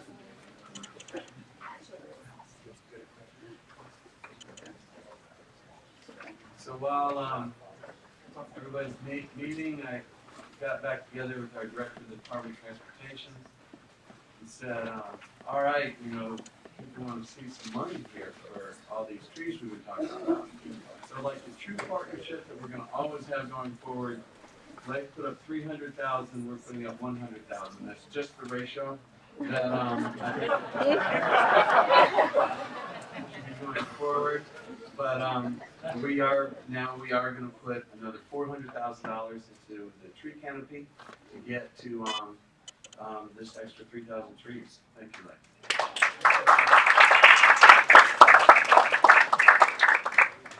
You're wondering, what do you do with all that camera revenue? Kidding. So we had a number of good breakout rooms, and I sat in on three of the groups, and just it's like when I talked to our presenters earlier, that this is a room of incredibly smart people, and to be able to be sure that we do presentations that are at your level, which our previous presenters did, is a challenge. But then going around to the rooms and hearing your different perspectives reminds me of what kind of talent and resources we have in the District of Columbia for accomplishing the kind of things that we want to do. So I want to thank Megan, is it Lidke?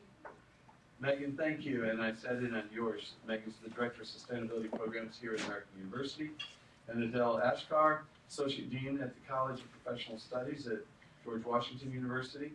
Dwayne Jones, Director of the Center for Sustainable Development at UDC. Dwayne, you're right there, and I see you quite a bit. It's good to have you here. And of course, we heard from earlier, Andrew Johnston, the geographer from Smithsonian Institution. I'll give you a round of applause for leaving us. Now I'm going to give each facilitator a couple minutes to provide us a summary of the themes and innovative solutions or challenges that your groups identified. And I know that's challenging for you because you guys had such really smart, thoughtful people in your groups, but we're going to give it a try. So we'll start with you, Adele. Thank you. Is this good? So we talked about the challenges in tree planting on small residential properties. It was, we got bogged down a little bit in, why is it important? Well, we don't know why it's important, but, how to get homeowners to really understand the importance of having a tree canopy on their own property. And being private property, what kind of, how can you interfere with people's private domain? The barriers, probably the biggest barrier that we discussed was a homeowner's perception about trees. And those perceptions are all over the map, from it's too expensive to maintain a tree, it's too hard to maintain a tree will fall on my house in a storm, and so on and so forth. So we spent some time on that. But then thinking about solutions, was very interesting. And I think the biggest key that we came up with as a group was community outreach. And the ideas of the city and all the wonderful agencies that are here in this room today should get together to really create a campaign that it explains to a homeowner why it's important to include trees on their property, how easy it is to have a tree, or how hard it is to have a tree in your property, and then, very importantly, how to maintain that tree. So even though we have incentive programs in place, those programs don't seem to be getting over those perception issues that we first talked about. And so there were many really great creative ideas on how a campaign can really reach people at the home level, where you can't really have an inspector come to their backyard and see, well, how's your tree doing this year? That's just not very easy to do.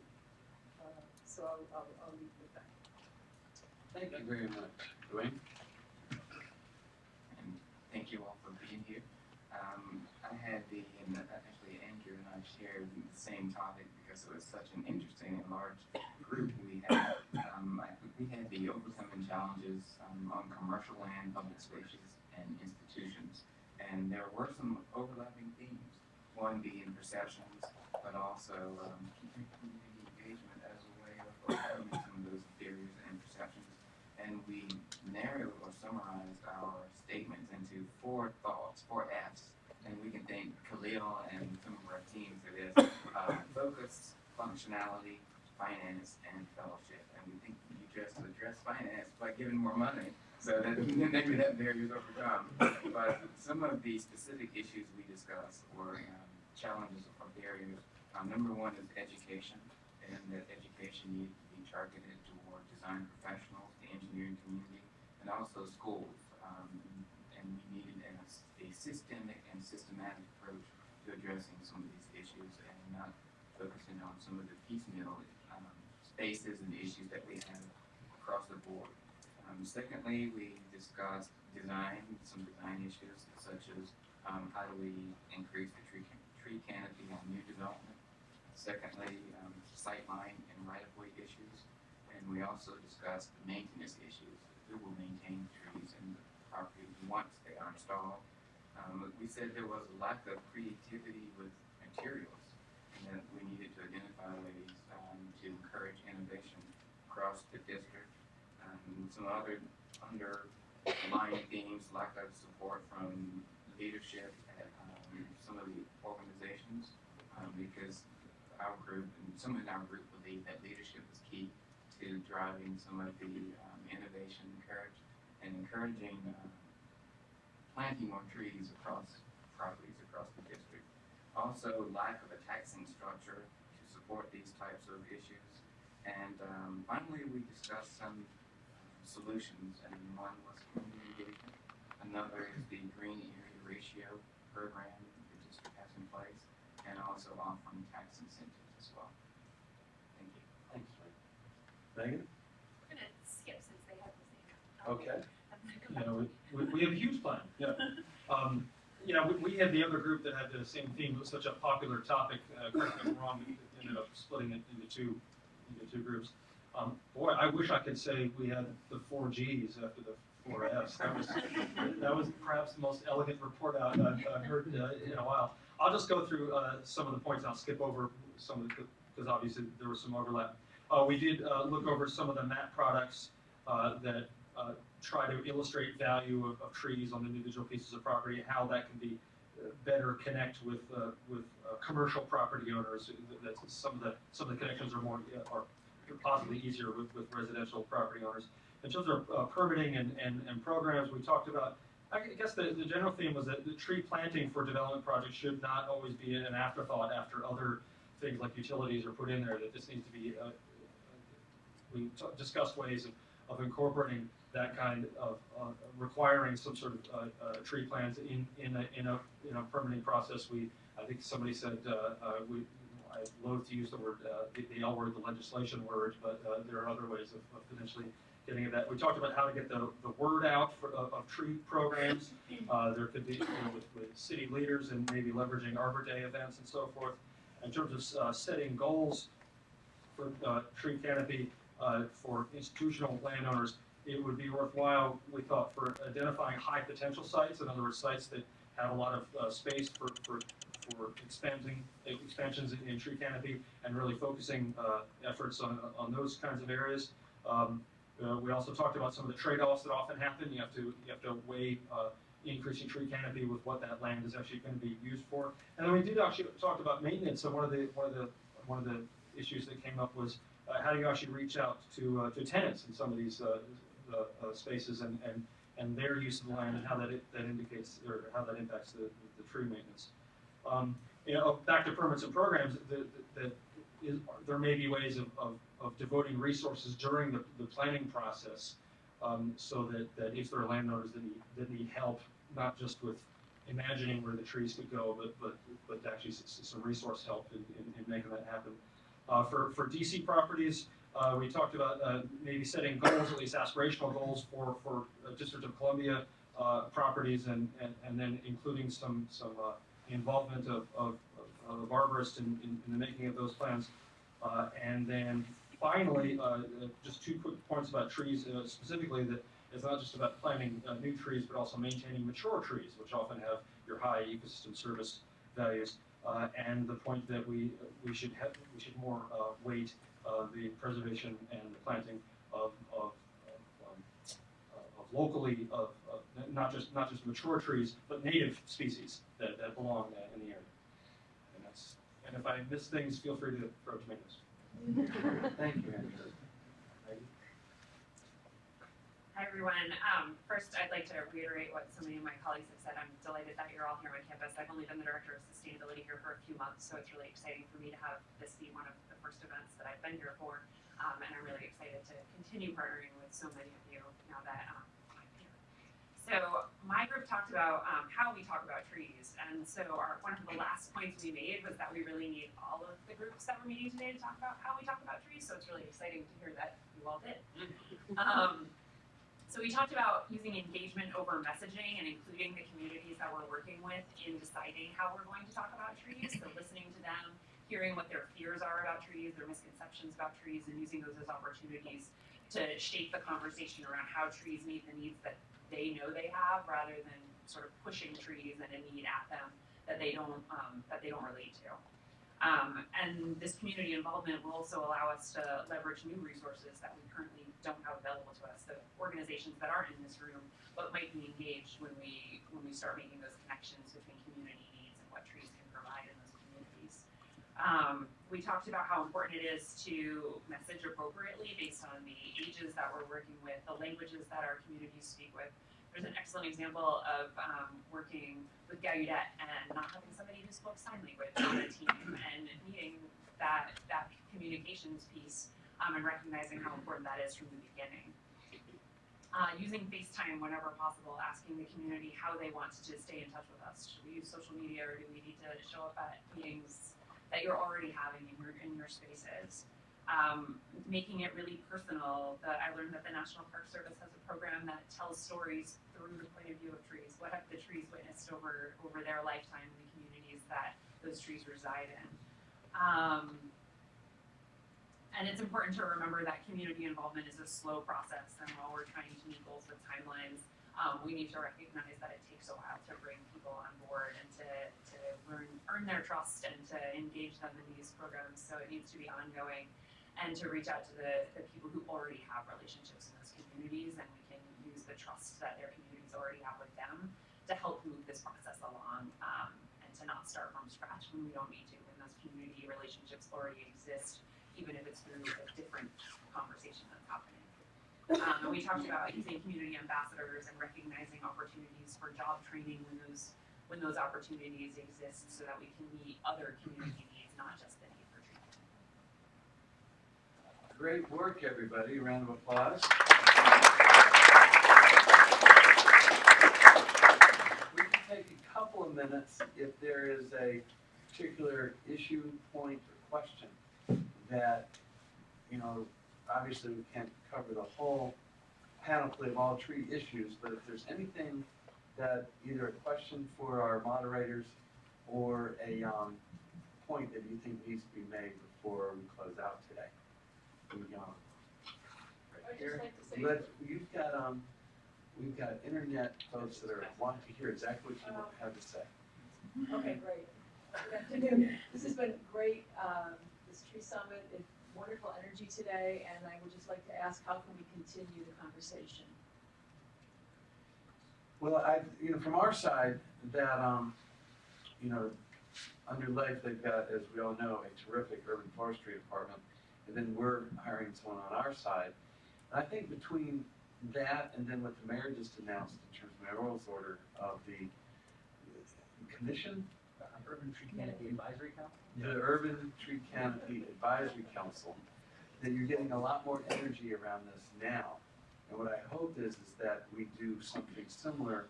I mean, Casely has, I don't know if that meeting was annual that I went to in the summer, but that was a great meeting that you brought a lot of professionals together, Mark.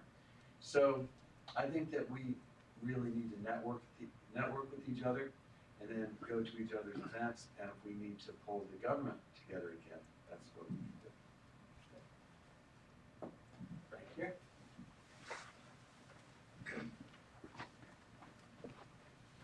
Great, Thanks, very, very interesting day. I'm Stella Tarney with Biophilic DC. And I couldn't help but observe that so much of the speaking on behalf of trees happened for the experience of trees. Those beautiful images of American University and students being outside under the shade of trees and on the grass. And so I would just like to say that we probably need to do much more of what is already happening, which is getting people out into nature with trees and having the experience of trees speak on behalf of trees so that we value them, we appreciate them, we plant more of them, we take care of them. That's exactly what we need to do. Anyone else, right here on the end? Wave to the, your internet fans want to hear what you have to say. Something that just occurred to me was that kids often develop a lot of interest that follow them through to adulthood and very impressionable in the way that they will create their values. So I think if there was some way to include a bigger focus in public school curriculums on trees and just, involving them in some kind of Arbor Day events, like making it a little more pronounced and, I don't want to say mandatory because that's kind of a scary word, but more pronounced and just involving them more in the process and education of trees and why they're important could go a long way, I think. Absolutely. Yeah, that's definitely one of the things that we talked about, involving children in the outreach. That came up a lot in our discussions as well. Final comment? Dennis? Dennis spent some time sitting in the trees himself. Working on a tree house. I just want to, one of the things that I saw as a common term that came through every one of these report out was maintenance. And I think that that's a recurring term and a theme that we really focus on as we talk about everything else. And I think it would have a very important component to achieving what was the goal. So I just want to emphasize that stuff out with me. Everyone that's at the panel right now, that term came out in the discussion. That's right. Okay, so as we close, one of the things I want to note is that, like the Department of Environment recently released a wildlife action plan. And a lot of people in the city have never really thought through what are the indigenous species, what is a wildlife action plan for an urban area. And it identifies areas where we can get the greatest gain for improving habitat for native species. And so it's been a powerful tool for me to help decide, what's the strategic plan going forward with a lot of things that we do in the district. Certainly as we look at the Park Service in a different way, because no one's going to be putting condominiums on their land. We will be able to protect those corridors. And so one of the other things we do in the city. Now, under the leadership of Mr. Dormsjo, Department of Transportation will be doing a tree plan for the city, which we'll be involved in, but it's the same opportunity to talk about native species, talk about the role of other ornamental species, but the whole idea of where should trees go, what should be our maintenance plan, what's our target for mortality rate, all these different things that I know that there will be involvement of the public in, but especially at the end of the plan, when it's draft, to bring it back to the public is generally how we do that. But that's going to be a great opportunity to kind of tie all this together. And that will be going on next year or so, right? So that certainly is a way for us to network together into what is the plan for the tree canopy in the city. So I want to especially, again, want to thank American University for hosting us, and the National Park Service for their commitment of 1,000 more trees today in this coming year. The Casey Trees for everything that Casey does. Casey really, we all know Casey Trees does. They plant trees, they help out, they've created an incredible brand for the city. But if you've ever been to one of their events, pretty classy. So they bring a little bit of class to all of us tree huggers, which we really appreciate. And then thank you to our facilitators and presenters, in particular the 11 members of Tree Canopy 3000, who I know will develop a great plan off of that builds up today's discussions. So we'll be posting all the presentation and information shared today on DOEE's tree and DDOT's urban forestry websites. My team will send out a link once they're posted. And for any of those now that are interested, American University will be providing a tour of the Arboretum and Gardens that you saw in pictures. But that was going on that tour for myself was the reason why I knew that we had to have our event here today. It's a powerful experience. So thank you, everybody. Let's go out and plant your trees.